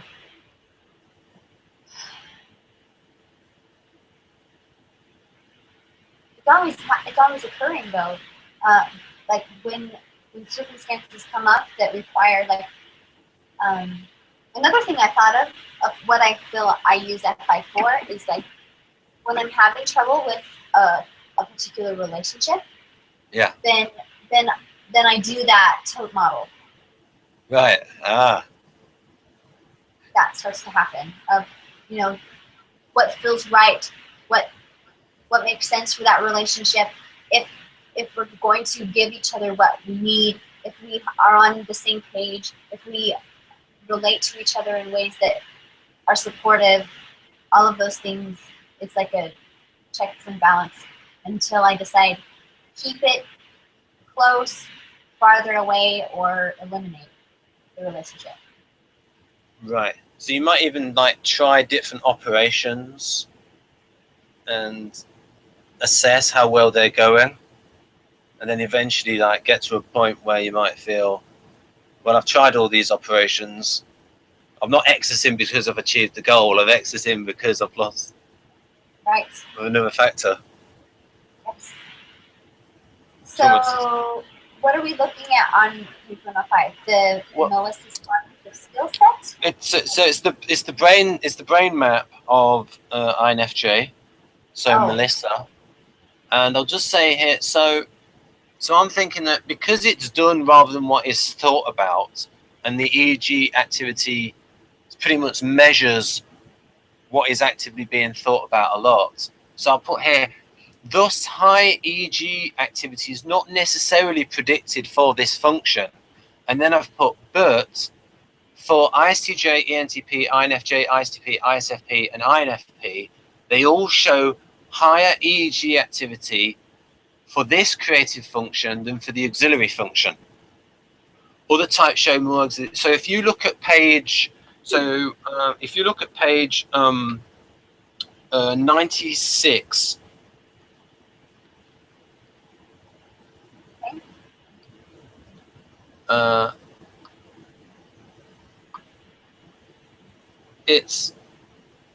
you could say that they're using TI a little bit more than TE, because like F3 is like deduction, and C3 is move stepwise, and that's a little bit TE.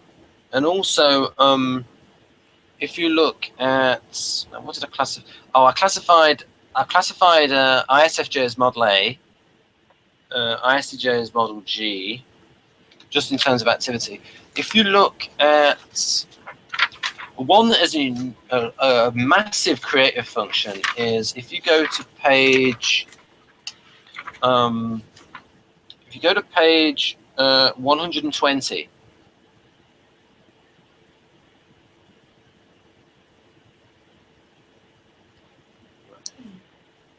Right, so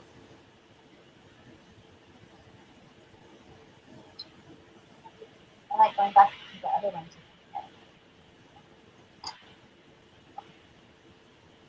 So you can see the back of the brain of yeah, that's way dark.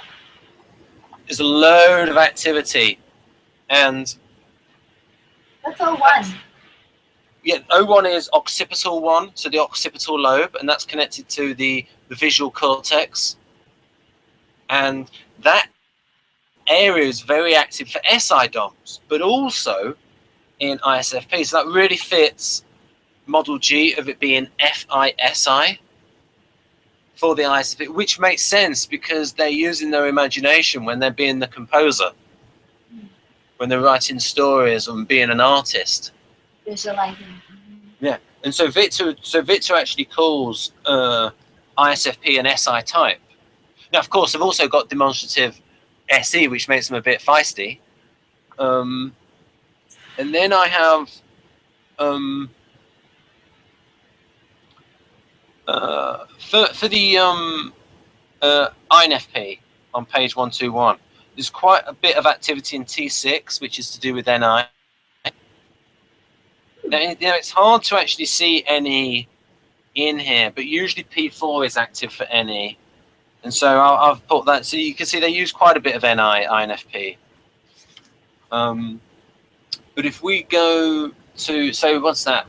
I see. So if we go to ENTP, I think that's a model G one as well. Maybe. So that would be page 100. Are you talking the Galenko model G or? Yeah. Model G. Yeah. In terms of NETE, maybe it's hard to. So only some of these maps you think match up. Yeah, I'm sort of looking like I'm looking at like the second most active function. Is it like the auxiliary function in MBTI? So for instance, or creative. Or the Galenko creative function. Interesting. So so ENTP, I have to sort of like interpret, because like in the Model A functions and MBTI, it would be NETI, and I sort of have to look, not got the TI areas active that are active in an INTP. Like in INTP, it's like F4 and F3. Like F4 categorizing and defining, and F3 deduction. It looks like the ENTP is not doing that much of that. Right. Whereas, let's have a look for T3. Is T3 applied diction? Start. Notice what we got. Mirror others, mentally hurting for feeling immersed sensation.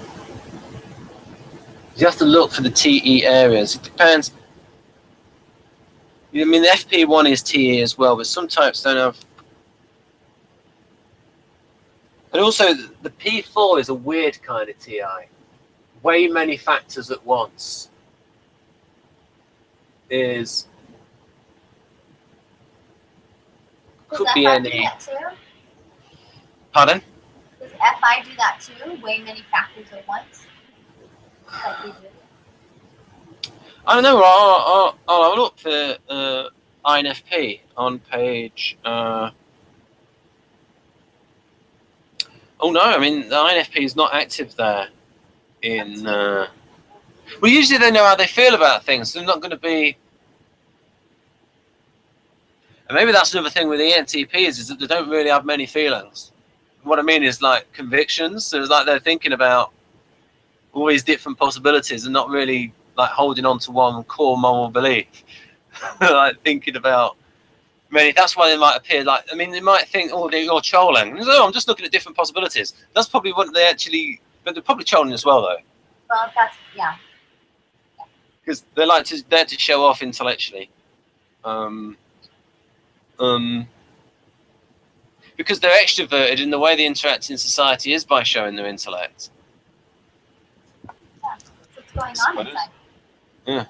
So that's what they're gonna do. And so T6 is quite active for INFP. Now T4 is so what I'll do now is to make it easier for people is I'll put right, and then what we can do is we can stop after the brain maps. No, not stop. What I mean is I'll talk about INFP and then you can make your call and come back. So you can see that on screen where I've coloured it. So the FI areas are F8 and T4. There's nothing on screen right now, you mean? Oh, thank you, Crystal. You need to, these little reminders. Ben, put your fan on, because here we go. Scatty ENFP shift. So tone of voice, weigh intent. So yeah, they weigh intent based on the tone of voice. And Dario thinks the INFP is the best listener. Yes. And so they've got very high activity in region T4 INFP, and in region F8, place personal value, attend to literal details. So that place personal values region, not very active for ESTP. Right? Yeah. And Dario did say that they're the opposites of each other in terms of activity for INFP. And right, so if we remember that, and also T5, not much activity for INFP, because T5 is to do with attending to social feedback, and that's really like an FE thing, although all SJs show strong activity in that area. So for instance, even though ISTJ SITE is FE polar in terms of being inexpressive and psychologically closed, they do care a lot about what people think of them and what is the done thing and that sort of thing.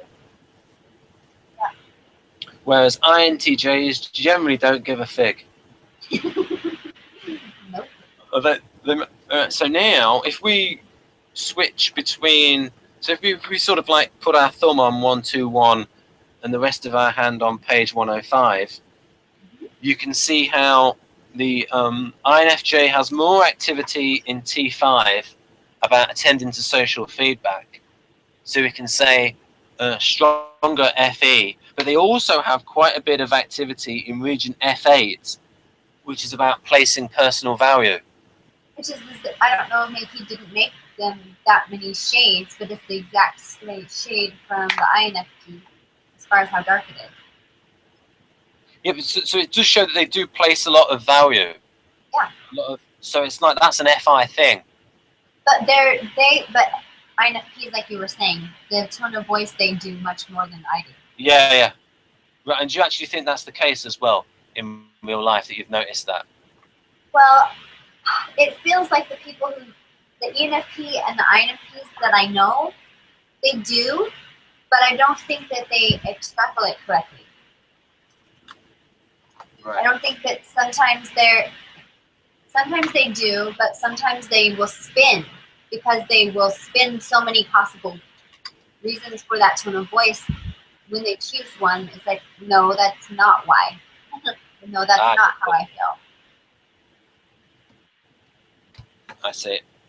But when they're right, they're really right. Do you think that you pay more attention to reading someone's eyes rather than their tone of voice? And the INFP is listening to the tone of voice. INFJ really reading the eyes, really appreciates good acting. I do pay attention to it. I don't know strength-wise, but I do pay attention to it. Maybe what you could do is notice when you're with INFPs, maybe when you're with a group, you can look at, are the INFJs, are they maintaining eye contact more than the INFPs? Where the INFPs, yes. Yeah. Because they will probably see, because I'm like that. I mean, that's why I score high on FE, is because I trained myself to like really judge acting by looking at the eyes, and I've become an acting bigot. I slag off a lot of acting. Like the new Doctor Who is terrible. Like all of the new ones are awful, and even Matt, that's great. Yeah, we like that show, but I think you're right. Oh right, interesting. All right, so the proper FE people agree with me when I tell NTs. When I'm telling NTs, the earlier seasons were better. So, do you think the new guy's a little bit of an overactor? A little bit, but I think I get used to him though. You know, I kind of learn to suppress my critiquing sometimes. That's two kinds of FE: reading the emotions and then suppressing the critiquing. Mm-hmm. Right. So there we can see, folks, that the FI in the INFJ is a little bit different. They are going to be placing personal value, but they're also probably looking into the eyes. I've got an expression for you. Do you think the eyes are the windows to the soul? Well, duh. Right. Well, that's what I think as well. They are. I'm like, show me like Battlestar Galactica Mark II. Fantastic eye acting, especially from Katie Sackhoff, who plays this ESTP pilot, Starbuck. And it's like, it was ridiculous the amount of stuff that they gave her to do in terms of like I'm thinking like, this is really unrealistic, but good acting. It's like they put her through the ringer. Like Eddie James Olmos in season 4 is like crying in every single episode. Fantastic stuff, crying, sicking up, all this kind of, oh, I can't kill the bastard, and it's like fantastic proper crying acting. And it's like, well, that's the stuff. I get really. I think if I see an actor or actress and they can't cry, get out of here. You gotta know how to cry. You gotta cry. Yeah, it's true. Yeah. FE suggestive, yeah. And generally, I think actresses are better than actors. One, if you go on any course, there's more of them. and two, the actual actress parts actually call for them to display a wider range of emotions. I mean, an actress is probably called upon to cry more often than an actor is. A lot of actors might go through their career without having to try and fail at crying. I do judge that a lot, and I do like an actor that can be convincing when they're crying. That's what moves you. That's what moves you to empathize. Yeah, it does move me. And right, that might be an Enneagram 4 thing. Right. So, Crystal, I believe you that you're an INFJ. Do you believe me that I'm an Enneagram 4? I do. Yes. But you shared your artistic side, so I know that. Yeah, having said that, I did send you my stage play, so I'm waiting for your review. Oh, I know. I know that I read it like, what, 3 years ago? So I don't know what's changed. Oh, it's better. It's polished. It's like rewritten, so the characters don't like have little speech idiosyncrasies that are the same.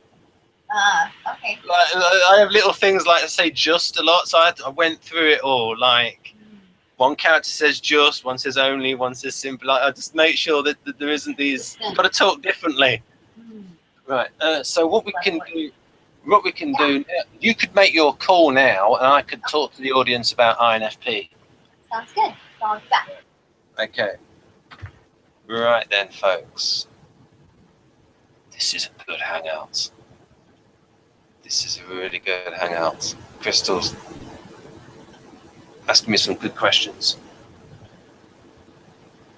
Right. So it's not like I'm going through the motions. And I've not had much sleep. Although I did have a hot message though on Facebook from someone. I shouldn't be telling you that. Right, a good message, rather. Right, so we were talking about INFP. Now, have I actually got that in the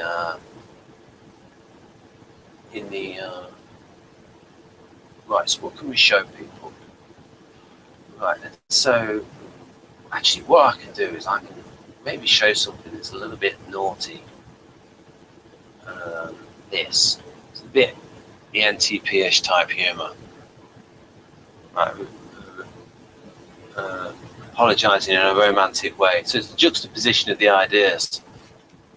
You might have some people go, why is that funny? I don't understand why that's funny. Well, it's the juxtaposition of various contexts.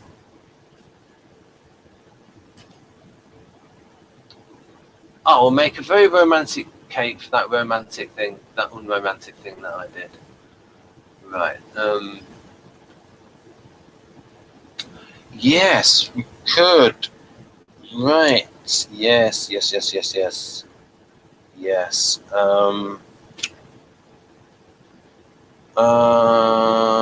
Yes, I would want to look at that FI sheet.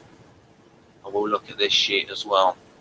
The FI sheet. Right, that'll extend the hangout. The FI sheet. Right, is this INFP? Right, this is INFP. Right, so this is from a Google Translate version. I did the best I could to, so for instance, the bits that aren't in quotation marks, I sort of really had to rejig. So the idea here is that the INFP is a humanist, and their empathy is stimulated by seeing discomfort in others. So, for instance, Hannah's training to become a nurse. That's big for her. Right here. For the job requires more detailed instructions. So, it does seem to relate those MBTI SI things like instructions by the book to TI, which is fair enough. Because it is like separated. Because people are probably thinking, why is SI algorithmic logic and why is the other logic? Why is there that difference? So it's a good point of view. What I can show people is the SOCIONICS definition of SI being comfort sensor. is Victor talks about that here. Just in the environment to make yourself as comfortable as you can. Make your territory autonomous. Right, treatment of malady or resolution of everyday discomforts. Right, okay. So, people might be thinking, well, where does this crazy Socionics SI definition come from? Well, it's a little bit in Kretschmer. A little bit in Kretschmer. And this is where the Kersey temperaments come from. Well, they existed before Kretschmer as the ancient temperaments. But notice here, these are the cyclothymes. They are the sensing types.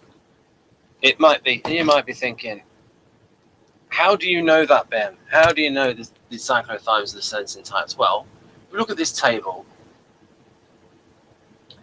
and we look at the dispositions. You've got observers, describers, empiricists, realists. So it sounds like sensor. And on the other side, you've got pathetics, romantics, metaphysicians, pure idealists, despots, and fanatics. That sounds like NFs. Exact logicians, systematists, cold calculators. That sounds like NT. Now this, the one here that says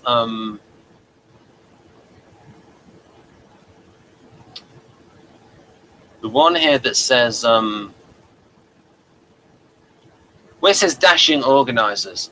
In another version of this, I've seen a funnier translation where it says jolly organizer. And I think it's fair to assume that the jolly organizer is an ESFJ. Tough whole hoggers could be ESTP or ESTJ. So, for instance, General Patton, he was a tough whole hogger. In fact, he might have been prosecuted for war crimes now. We don't know. I don't know that much about him, but I heard that. ESTP, Zukov, Patton, tough whole hoggers, or you could say ESTJs as well. They can be tough whole hoggers. So understanding conciliators. Now I wouldn't know what that would be. That sounds a bit like that, but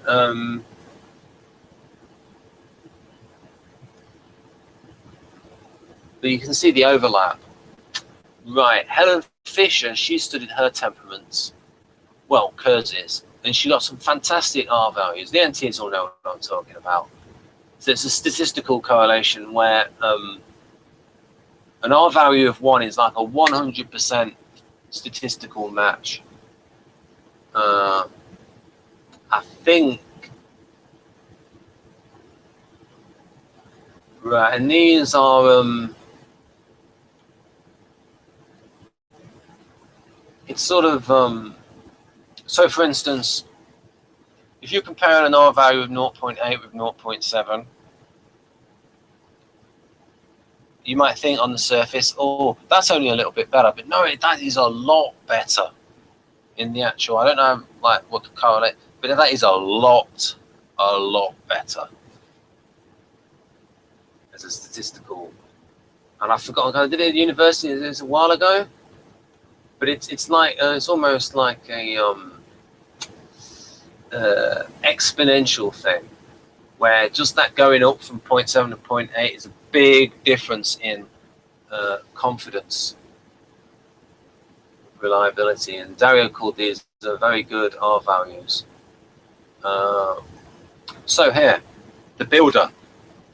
This is the guardian. So we've got the correlated positive with religiosity, so it's serotonin. Now, serotonin is very much associated with calmness and with comfort. And these are the ancient temperaments. Right, so Helen Fisher wrote, oh, and came up with them in the 1990s. No, 1978. And it actually, oh, you're back. Fantastic. Oh, that's nice. I remember you telling me about this. Yep. This could be the thumbnail. Crystal eating a banana. Oh jeez, don't please. Oh, you don't want that one. You don't. I don't care. I'm just saying. Maybe this one, that with you smiling, holding a banana. That'll get the viewers. You and your thumbnails. Well, I pick the most telegenic ones. There was one that with your hair going back. I won't choose that one. I sort of ran them by you. So I'll go for the best ones. But it looked like I was doing the flamenco. Yes, the flamenco. That's right. Yeah, that was the denied image. Yes. Now, an ESFP, they might think, yes, that's me. You keep that on there. Right. So I was going through the Kretschmer. I was going through the different this types, P types. Thank you for this website. Yeah, Crystal sent this to me. Now they're going right back to the Kretschmer model, hyperesthetic. So oversensitive NFs, anesthetic. I like that. Insensitive, anesthetic. Desensitize your feelings there, NT. Right. It's a good term. Yeah. It's funny. Yep. And then Kretschmer 1921. I quite like ethical, dialectical, proprietary, hedonic, and then Plato, who was Aristotle's teacher, and Socrates was Plato's teacher. And right. Oh yeah, people might want to know, why does it say Marilyn Bates? Because she was an INTJ who got David Kersey to write the book, and she kept nagging him, write the book. Because INTP didn't want to do it. It was, you know, probably couldn't be focused enough. Right, so that's why she got the co-writer credit. I think she was like a course coordinator and administrator in the university. Right, so, because I also found something out. One of the reasons why we might need so have we got an hour of overtime, Crystal? We do. If we stay on track. Right, okay, because what I found is an FI sheet. And what we can do is, after we've gone through the bullet points, we can go through these to see how you relate to this. Okay. Ah, because I forgot about that. You want to do it after, or you want to do it now because you're there? No, we'll do it after. We've got to get the bullet points done. Right, okay. It would be terrible if we never got them done. Right. I've done some really good not because of me, but I've had some really good INFJ hangouts in terms of the quality of people. We've got Michael Pearce, who's like a big star. We got Chris Montoya, who's INFJ, and that was done with Maria, who's we've got you as well. So the quality of INFJ guests is good. And also, interestingly, with Anthony, because Anthony is a counsellor. And with him, you can see, and he counsels like delinquents and like criminals. And you can, so it's interesting to see like the SE and him. So I like in the quality of the SI, the INFJ hangout. And I like the INFP hangouts with Hannah. I do too. Right.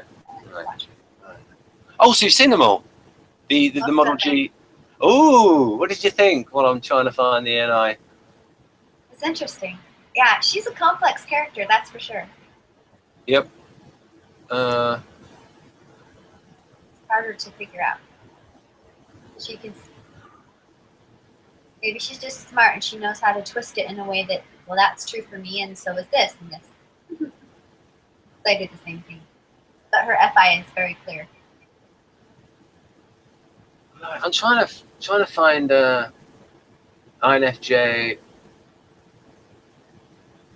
Right, anyway, right, I. So now I've got to find NI. Right, so that's M. So let's look for N. We're looking for N. Is this it? Or has it gone missing? Is that NI? That should be NI.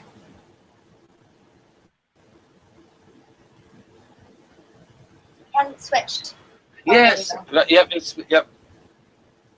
That was weird because I got all confused because it was next to the. Right, that's how I got confused because. Oh yeah, this is something I can show you in future. This is the actual INFJ. No, that's INTJ. I've not done the INFJ one yet. But yeah, no, the INTJ profile where it talks about NI, contingency planning, all that sort of stuff. And then he talks about, and so no one should mix this up with the LII when he talks about things like, look, one and hard is a steady pursuit of their goals. It's all about theoretical models that can be translated into actuality.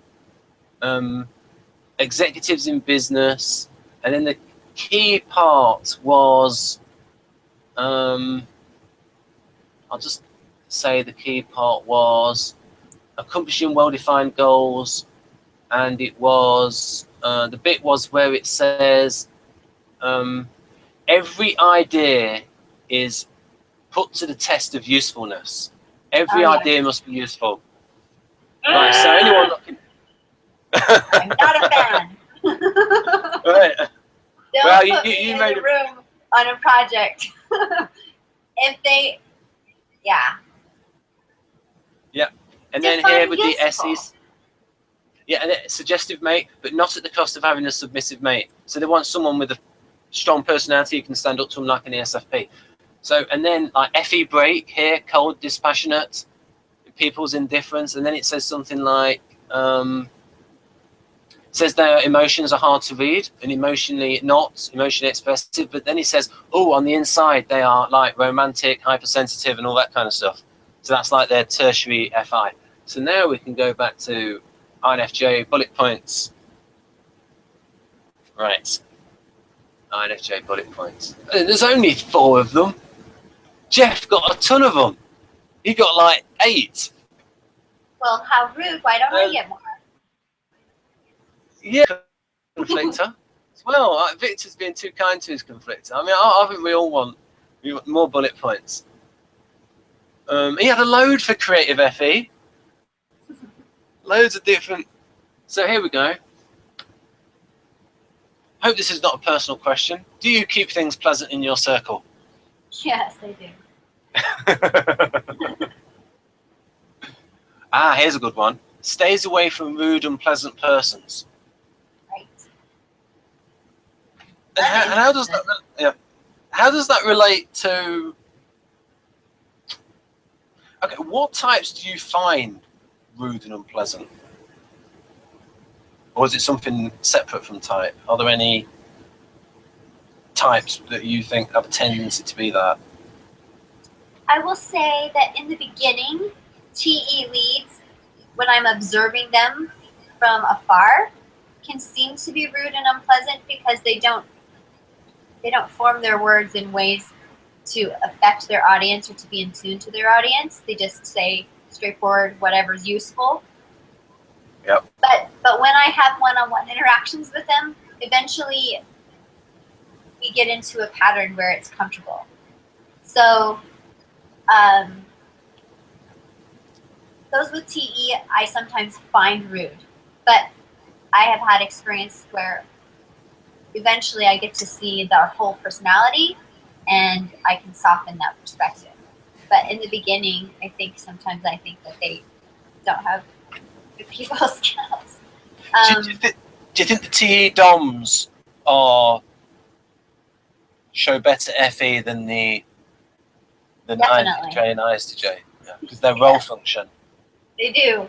They definitely do. I like to read things written by INTJs quite a bit, but it's just the one-on-one or even group, more social settings that our social style is just clashing. Do you think once the TE DOMs get over 30, you can see them the better at the FE? I think they are in business settings. They know. Right. I gotcha. They figured it out for that purpose. I don't know that they are in relationship settings much better. But I'm not married to an ENTJ or ESTJ, so. One of the things here is that's 3 bullet points for the first one, but I couldn't fit them all in. And what happened was when I got the ESFP profile from Victor and Maria translated it, and I was like, oh no, how do I fit all this in? And I sort of went crying metaphorically to Scott Cowick and said, oh no, I need a bigger graphic. Can you make it bigger for me so I can fit it all in? And so he made it bigger for me. So That's why I could fit more stuff into the ESFP profile. See, I don't want to give people the impression that I'm more capable than what I am. I always let people know that I've had help with these graphics. And with the from Victor, the translation, and with the actual graphics themselves. Because my originals, I'm still proud of my originals though. And even that was based. But now, how does this relate to? Because a lot of people see, especially Guardians, see SPs as rude. SE being your suggestive function, and I know you've got an ASTP sister. How do you get on with the SE dogs? I love them. I think they're funny. I think, I don't know, I give them leeway. Like, I make excuses for them somehow. Like, I see them as good intentioned, just not very sharp tools. Like, they don't know how to communicate their, especially ESTPs, you know? Like, on first reading of things in forums by ESTPs, I won't enjoy it. I'll be like, they need to just word that differently. But in a social setting, I think that they energize me. But I know and completely empathize with people who are offended by them. I understand why they're offended by them. But I can't help but still love them. I see them as like little golden retrievers that are just like, they just trump everything in this. They're excited and they're running around and they can't help but like step on stuff. They just can't help themselves. And so I see it as like a childlike quality, and I give them a break. Do you get on better with the ESTP females than males because the males might be trying to pick you up? Yes. ESTP males and I do not know. And I know that that's against the beta quadra dual romanticized idea, and it has a lot to do with my background and other things, but nothing irks me more. I definitely do avoid them. I think that they're rude. Like when I go to public gyms and they're strutting their stuff, oh my gosh, I'm gonna bark. I hate it. I hate it so bad. And so, I don't know. I think if they were somebody that I knew when I was younger and I grew up with them, I'd maybe acclimate to them. But I totally prefer female ESTPs to male. Right. Do you think their romance style is a bit too much? They're arrogant. They're too arrogant. They're too self-absorbed. It feels all about them. It's like they can't even see me. They're so caught up in their game and their posturing to like impress that it doesn't feel like it's personalized to me.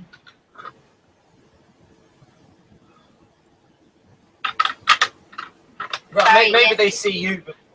Maybe they see you, but not the person. That's the same thing. Yes, for the NF, yes. Yes, a very NF reply.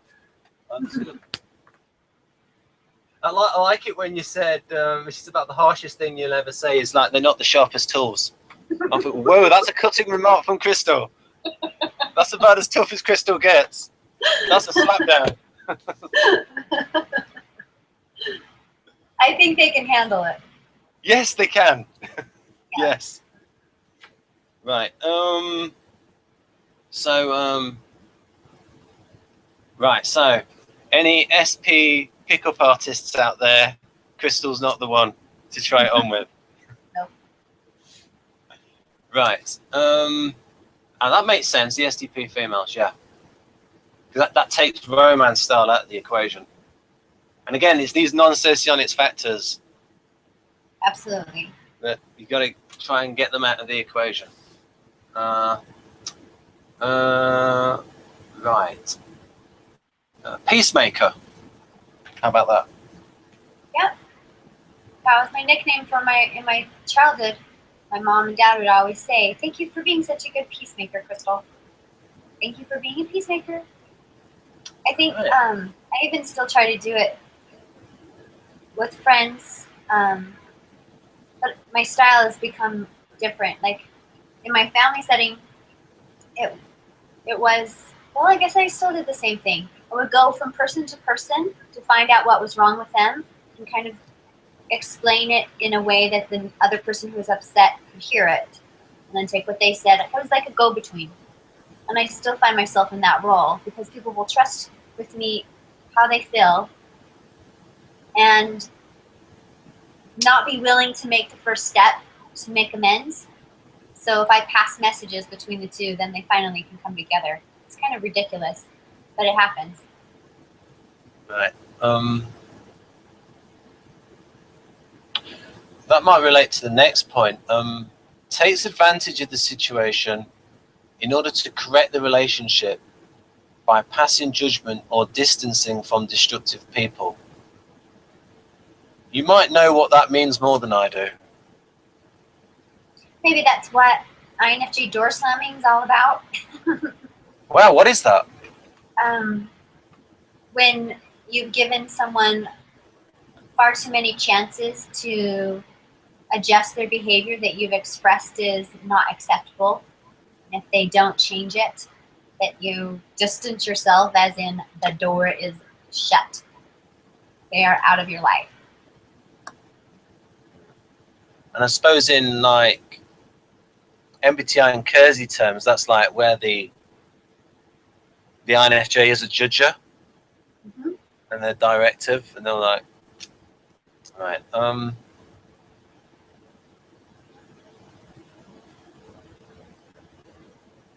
right. I don't know that I would word it takes advantage of the situation. I would just word it determines within relationships through judgment if there needs to be distance from destructive people. Do you think that can be a problem for some INFJs, especially like INFJ females, who are attracted to the bad boy? It's a problem because FI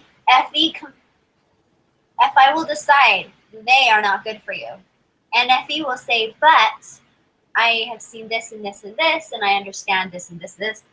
So maybe one more chance.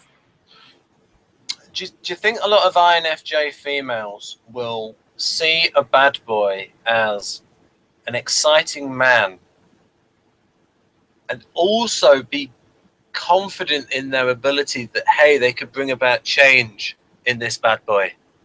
I think when you're younger, that's exactly what happens. I think until you've experienced the futility of such an endeavor, that's exactly the pattern. And some take a lot longer to learn the lesson than others.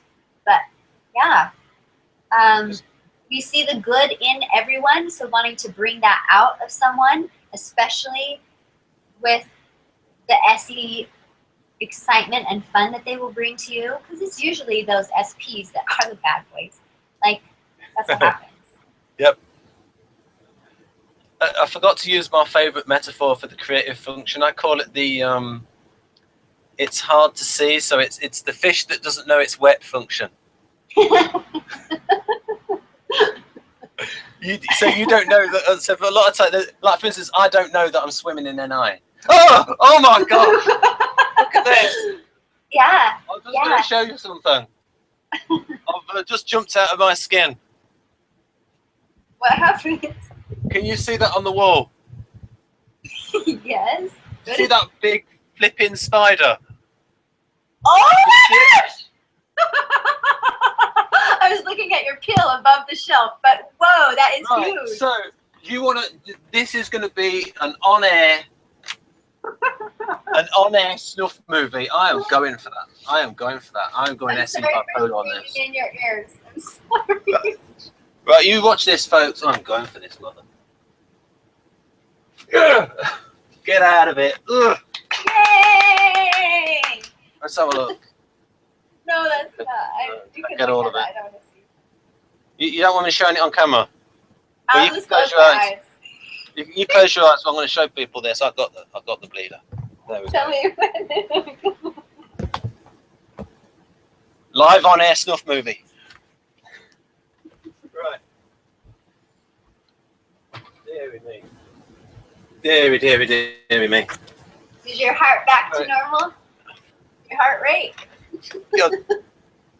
Well, you can show this to people when we go to that point.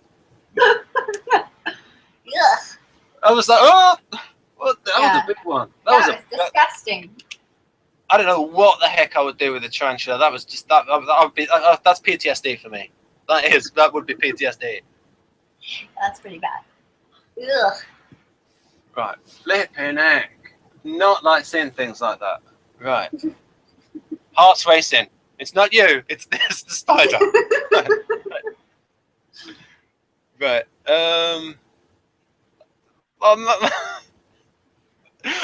Watch the mouse. The shaking fingers.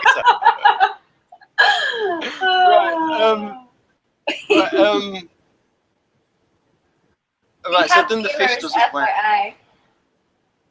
Right. Yes, we have viewers. I'm glad you watched that. Right. Okay, go ahead.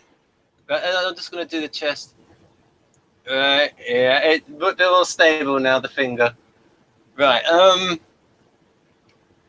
Right. Has acute awareness of conflicts evolving around him. Successfully calms down the participants through analyzing the conflict in a sensitive way. Mm-hmm.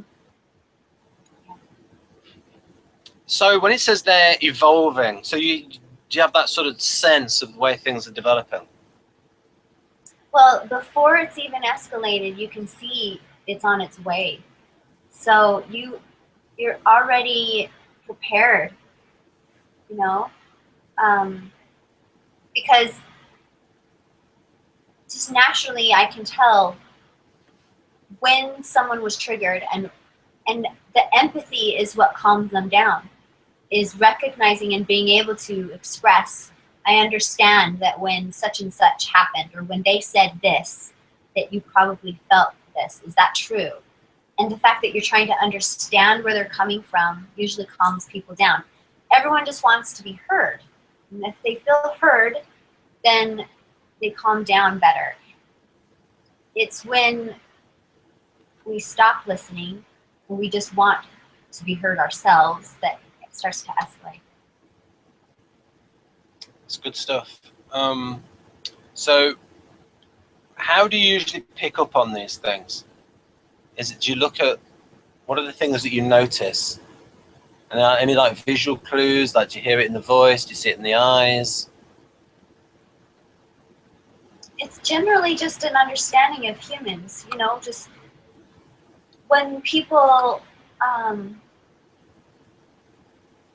well, if I don't know the people, then I'm totally going off of tone of voice and body language, and the way the conversation has gone has maybe told me something about the participants.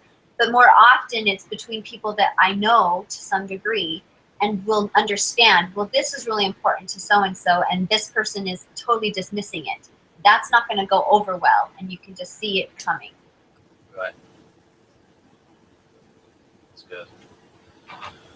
Right, so people are getting an insight now into how the INFJ magical powers work. It's called being sensitive. There it is. Absolutely. And attentive to other people. Right, so we have interesting. Can show resentment towards someone but won't hold a grudge. Yes. It's kind of a complicated thing for me when someone's done something that's upsetting or offensive. I won't forget. You know, it might change the dynamic of my relationship with them, but it doesn't eliminate the relationship usually. It just changes my level of trust. So that's how I would define showing resentment is I will be upset. I will have a changed view of the person, but I will try to still offer forgiveness.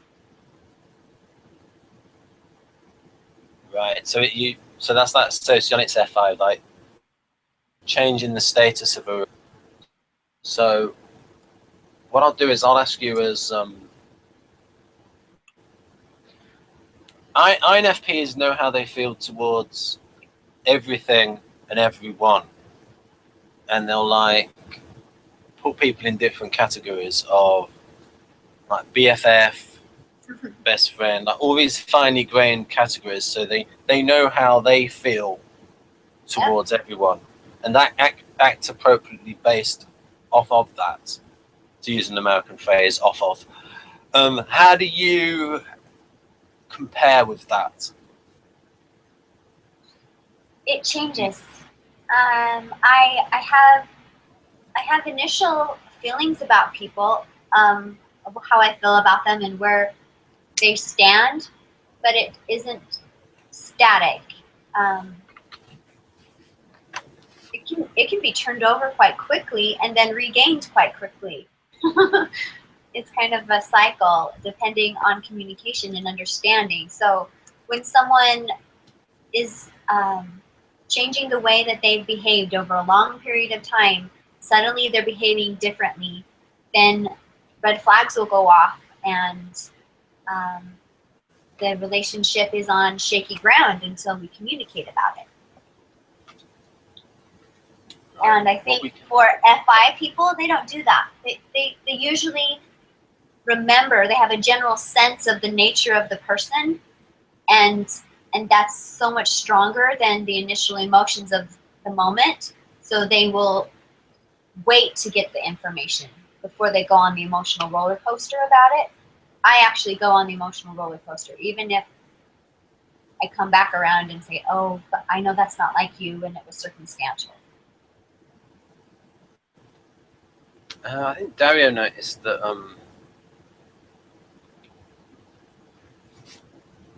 and it's in the book, he says that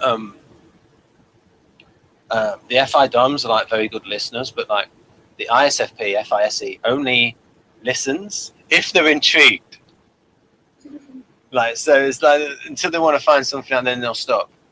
But like INFP, they are the best listener until it's like if you cross one of their moral red lines, yes, then they'll stop listening. Right. Yes. And I keep listening until my FE is drained. Right. Like if I can't keep showing that interest, if I just can't muster up the energy to be nice, then it's time for me to stop. Right. So now, I'll just quickly show, when we were talking about the FI areas in the brain, I'm just going to show the table because it has a little bit more explanation. Have we got about half an hour left? We do. 2 o'clock. Right. Right. So these areas here, F8 and T4, folks. Maybe a little bit over here. Again, they're very good with words, INFPs. That's probably active for INFJ as well. Is if we then look at a bit more of an explanation of those areas.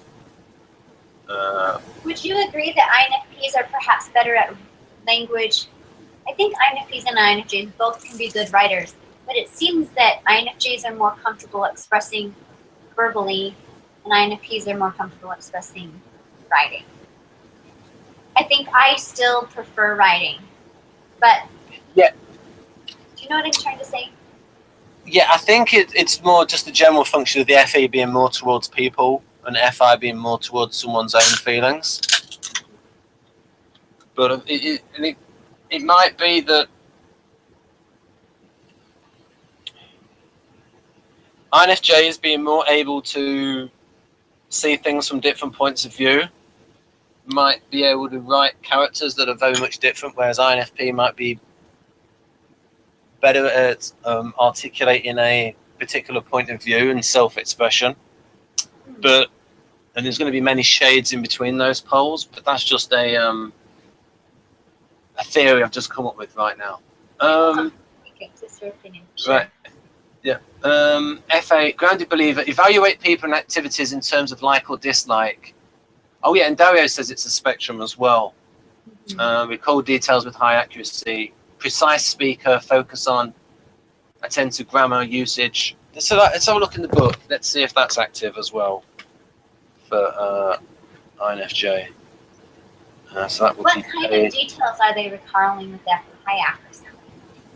Well, if you have a look at page 105, yes, that is active, that region to do with language, T3. Yeah. Precise speaker. Sorry, which bit were you saying before that? You said recall details with high accuracy. That are we looking at the wrong? Am I looking at F8? Is that not what we're looking at? And or record details with high accuracy. Yeah, for F8, that might just be a part of the brain that aids in two different areas. Okay. It might just be like, you know, like a dual purpose. Sometimes it does this, or sometimes it does that in different types. I just think that's interesting to be paired with FI because attention to detail. We're talking about something different. So I think of detail SI like. Well, maybe that fits ISFP better because they're FISI. Maybe that fits them better. Yeah. But the second one, the T3, precise speaker, I think INFPs are more precise. I have a really hard time putting my thoughts and feelings in a succinct form. Well, I think you do very well in your videos. Well, you haven't followed my threads or my own channel when I'm just talking stream of consciousness and I'm not answering questions, but I'm just sharing what I think. It just kind of goes on and on and on. But what you do share is articulate though and insightful.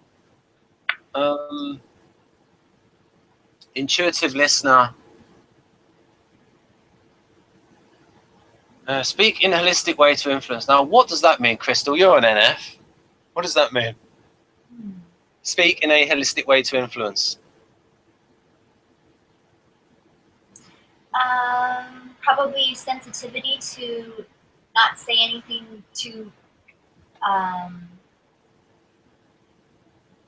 specific to yourself, but recognizing I'm maybe FEing it instead of FIing it. I don't know. I just think when I speak, I want to try to make room for everyone who's listening to respond and receive it positively instead of targeting a specific audience. Right. And I think INFPs do feel that way. I think that's why they're called the healers, because they see the humanity in every single person, always. That's the number one thing that they want to protect.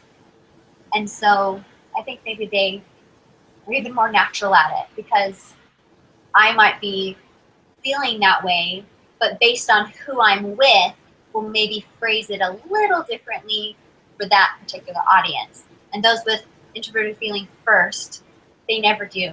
They don't change it for their audience. Right. Yes, because they want to stay true to themselves. So, for instance, I usually go with this definition: staying true to who you really are. Do you think that fits INFP? Well, for when I'm doing the counseling stuff with family, or even I found myself in a counseling role with my boss a couple of times, that check with your conscience before you act is completely the message of what my counsel always is finding out what their beliefs are and making sure that they have the strength to follow that. And not letting money or status or other influences make them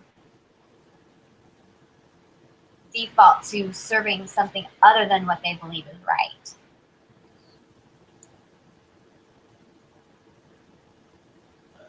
And I think what you said there, that ties in with the TE polar, with the TE break. What you said there, the emphasis on the person rather than the money. Yeah. Yeah. I don't know many ENTJs that would come into an INFJ's office for counseling, so hopefully I won't ever have to. It wouldn't be a problem. Because I think they have FI too. I think they do. Their conscience just looks different than mine. You know? Yeah, I mean, not there. That choose behavior congruent with what is important to you. Right. It's congruent with what's important to them isn't going to match what's important to me. So I can't judge them as being bad. That they're being true to who they are. It just doesn't resonate with me. So we go our separate ways. Yeah, because you're going to be putting FE first, so you won't. You'll relax on that a little bit. Right. So how long have we got left now, Crystal? About 15. Right, and is that the absolute limit? It is for today, yes. Right. Okay. So this is Dario's findings on FI. And again, he's got that idea of a spectrum, the way that it mentions in Socionics, of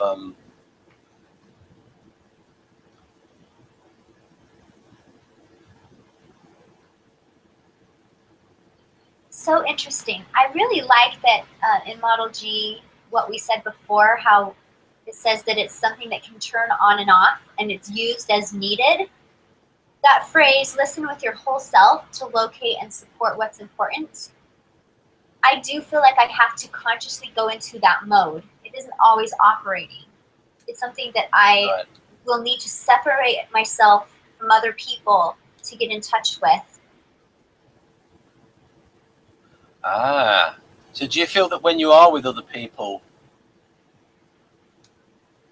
like you just said, that is switched off? Your FE, because are you an F? Do you think you're an FE subtype? I am.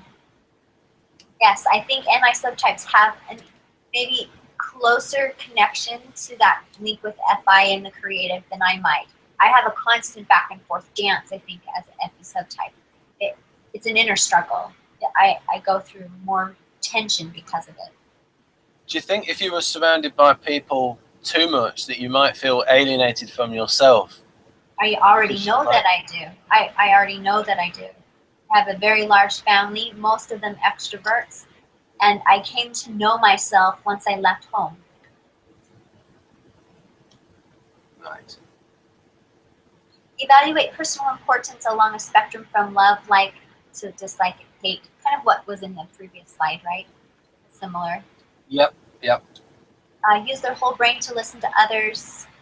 Yes. I think it is interesting how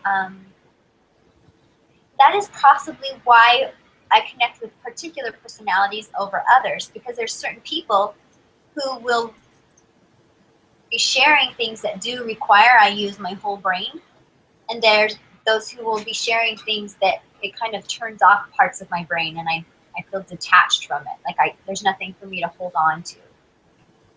And I think I prefer to listen with my whole brain. I want to be immersed in a deep conversation. Attentive and curious for what is not said. Yes. It's always a balance of hearing what they're saying and knowing what they're not saying. Focus on word choice and voice tone. Yes, and I think we said before, even though I am attuned to the tone of voice, I probably pay more attention to the word choice just because FI dominants are better at tone of voice. You know, of understanding the tone of voice. I mean, there's obvious, like I take emotional intelligence quizzes all the time on different forums, and I always score really high. So it's not like I don't know how to hear and interpret the tone of voice of people. But I think, like, for example, as an INTP, you don't have a whole lot of inflection except when you're excited about an idea. I don't often hear, and we don't talk about personal things, so maybe I would. But even within my own husband, very rarely is there a sad tone of voice or a fearful tone of voice coming from him. So that's changed by who you're listening to. Yeah, and if we are showing emotions, we're probably just showing the positive emotions. Yeah. Right. Now, this one, hard to embarrass. Not true for me. David Kersey Jr. took issue with that. I do too. For FI types. Oh, and for FI types. When I talked to Jeff about this, he said that well, they'd be embarrassed by different things. FI types versus FE types. I know what he's trying to say, that FE types feel that they're more under the spotlight from the judgment of other people, and it can seem that way when you can talk about an ESFP. Does she have no shame? That kind of thing. Yeah, yeah. I think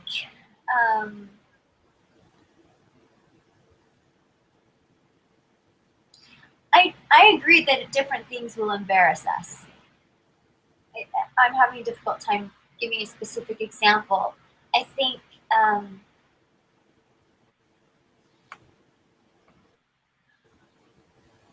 it probably is determined by your Enneagram type too. So we won't go into it, because for me, being shame-based, other things are going to trigger me than someone who's a gut or a head-based person. I think it's more personal to the person of what will embarrass you. Right, so Crystal, how much time do we have left? About 10. Right, okay. So I'll quickly go over Victor's charges, and then we'll go over the... oh, yes, I forgot about the charges. Right. Still trying to get those. Okay.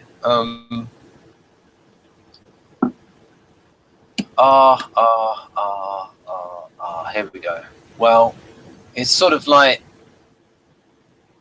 it's been a bit harsh by saying, like, you know, ISFP is a naughty, INFP is a nice. Ethics of forgiveness: forgiving people, giving them benefit of the doubt, grieving, comforting those struck by grief, being kind to others. That's the ethic of EII. From ISFP, it doesn't have IEI or INFJ. It doesn't show. No, he just did this for the lead just function. Just the two leads. Okay. Yeah, just to differentiate them. Keeping others at a distance, being suspicious, holding grudge, such as ethics. That sounds a bit. I mean, I think they both do both. Yeah, it's like, Victor, it's a bit maybe subjective. I mean, I'm not all. I mean, Dario wouldn't agree. He loves ISFPs. Well, he's SE polar, and so maybe, you know, those ISFPs, they do it in an SE way. So yeah. It seems negative. I don't know. I know you guys you INTPs are very objective and detached, so I shouldn't interpret. He'll have to explain why he said that. Yeah, I mean, the funniest one is, in terms of just a quick digression, is ENFJs being angry, indignant, dramatizing events, ridiculing others, escalating conflicts emotionally. It happens. I've seen it. Doesn't mean that's how they lead. I don't think that's how they lead. I think they actually usually are more happy and expressive, but they're more easily triggered. Right. Now, Victor, with his caveats, function signs are subject to occasional change. So he builds these things into his model. Is that his lawyer's advice? Always leave a back door. Yeah, I think that's maybe just like his TI. I'm just gonna pause that for a little bit, and then people can read that for themselves, because we're short on time, folks, and we're gonna go to the FI sheet. Here it is. There we go. So if we go through these bullet points, Crystal. Right. So I sort of did this to in a extreme way to sort of give people an idea of the function. Okay. So you're gonna have to lead me through this, because you've sent me this in a chat before, and I didn't understand what I was looking at. I don't get the plus VE minus VE. What is that? Well, it's some alert in science. It's just like shorthand for positive. The VE? Yeah, it's just positive, okay. And then minus V negative. Oh, positive. Okay, you could have just done the plus and minus, and I would have known. Much simpler. Okay. Yeah. That would have been better. That's okay. Now I know what it means. Thank you. Okay. So it's like if you want to be positive about the function, you would say conscience, empathy, all those things on the left. So, do you think it is related to gut feeling? Yeah. You have a instant reaction.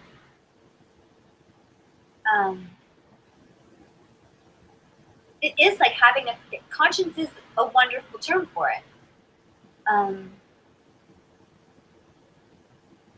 Sometimes it feels out of controlly impossible for me to understand why it isn't obvious that something is immoral or that something is just really cruel. You know, why isn't this obvious to other people? But then that's my negative side. See, I sounded self-righteous right there, didn't I? So they kind of go hand in hand. Like my conscience is screaming to me, "This is not okay." And then and then I will say, "Why don't you know that this isn't okay?" So. Oh yeah. Interestingly, I had a look at. I'll just briefly mention that talking about those types that are strong with FI.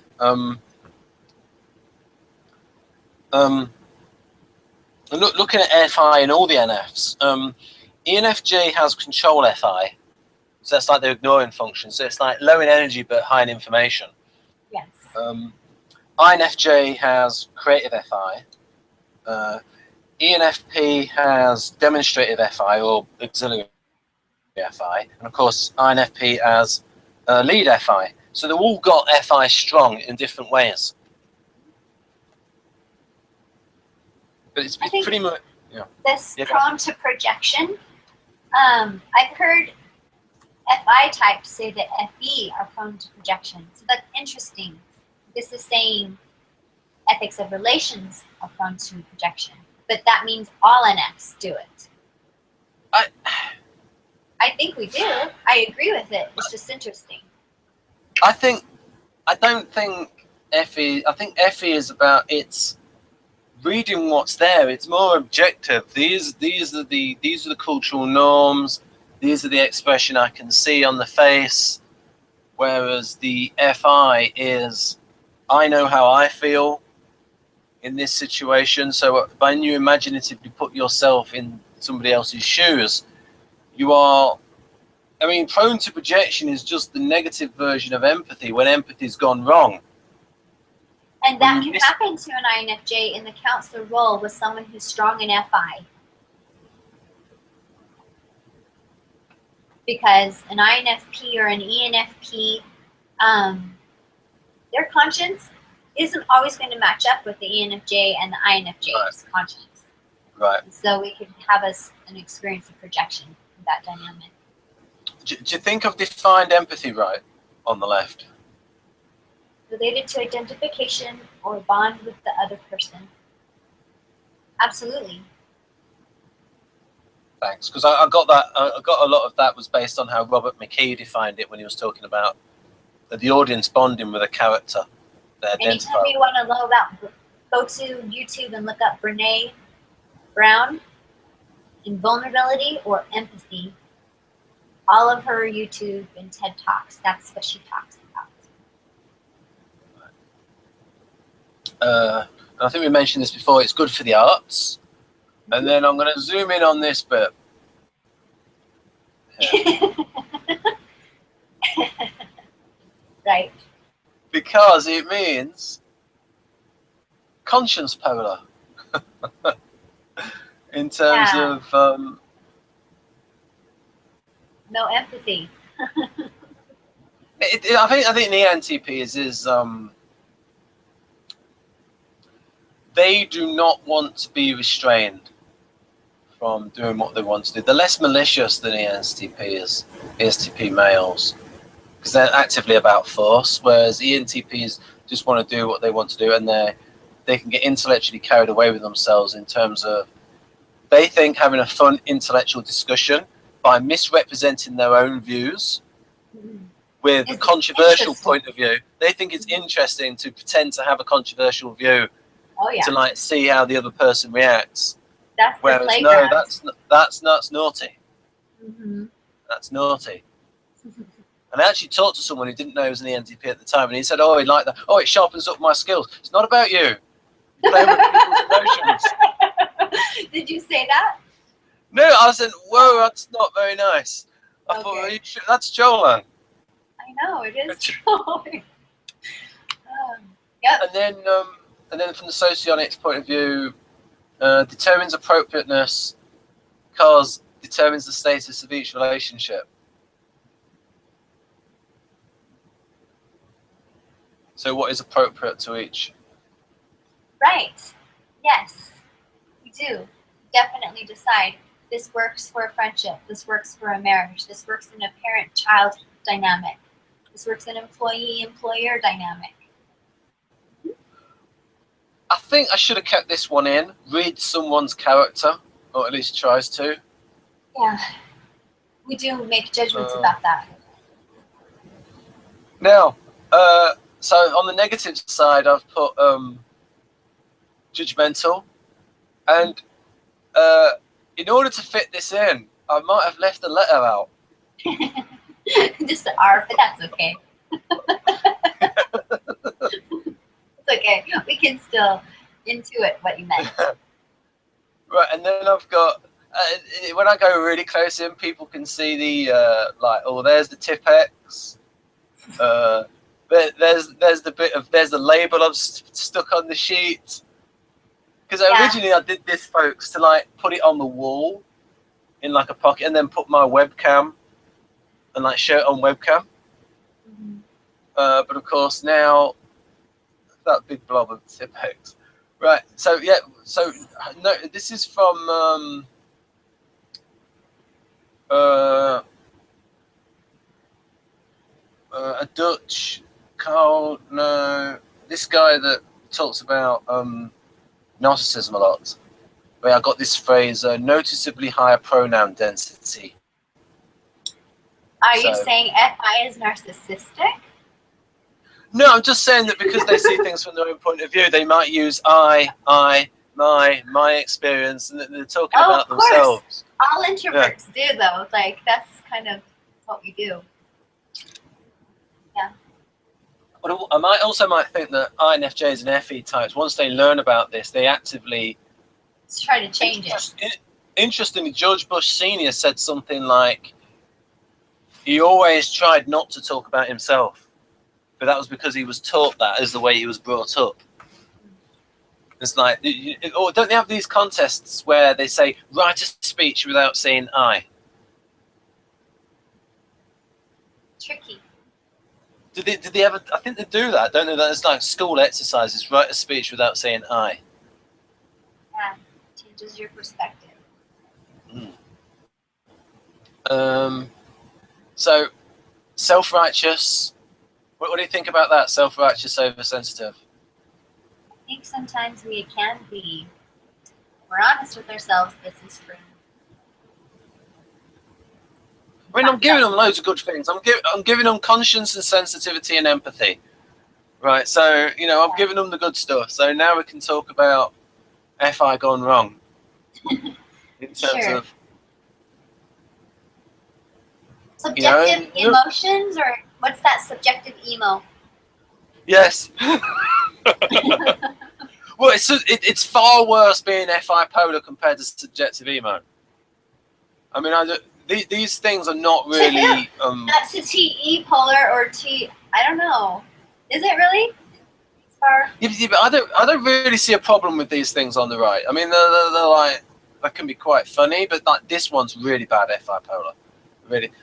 But Maria says that like INTPs can romanticize their role function, like their role FI. So you're romanticizing it. That's yes. Okay. But a subjective emo is not gonna like betray you like an FI polar person. Right. Self-righteous, oversensitive. Let's get that.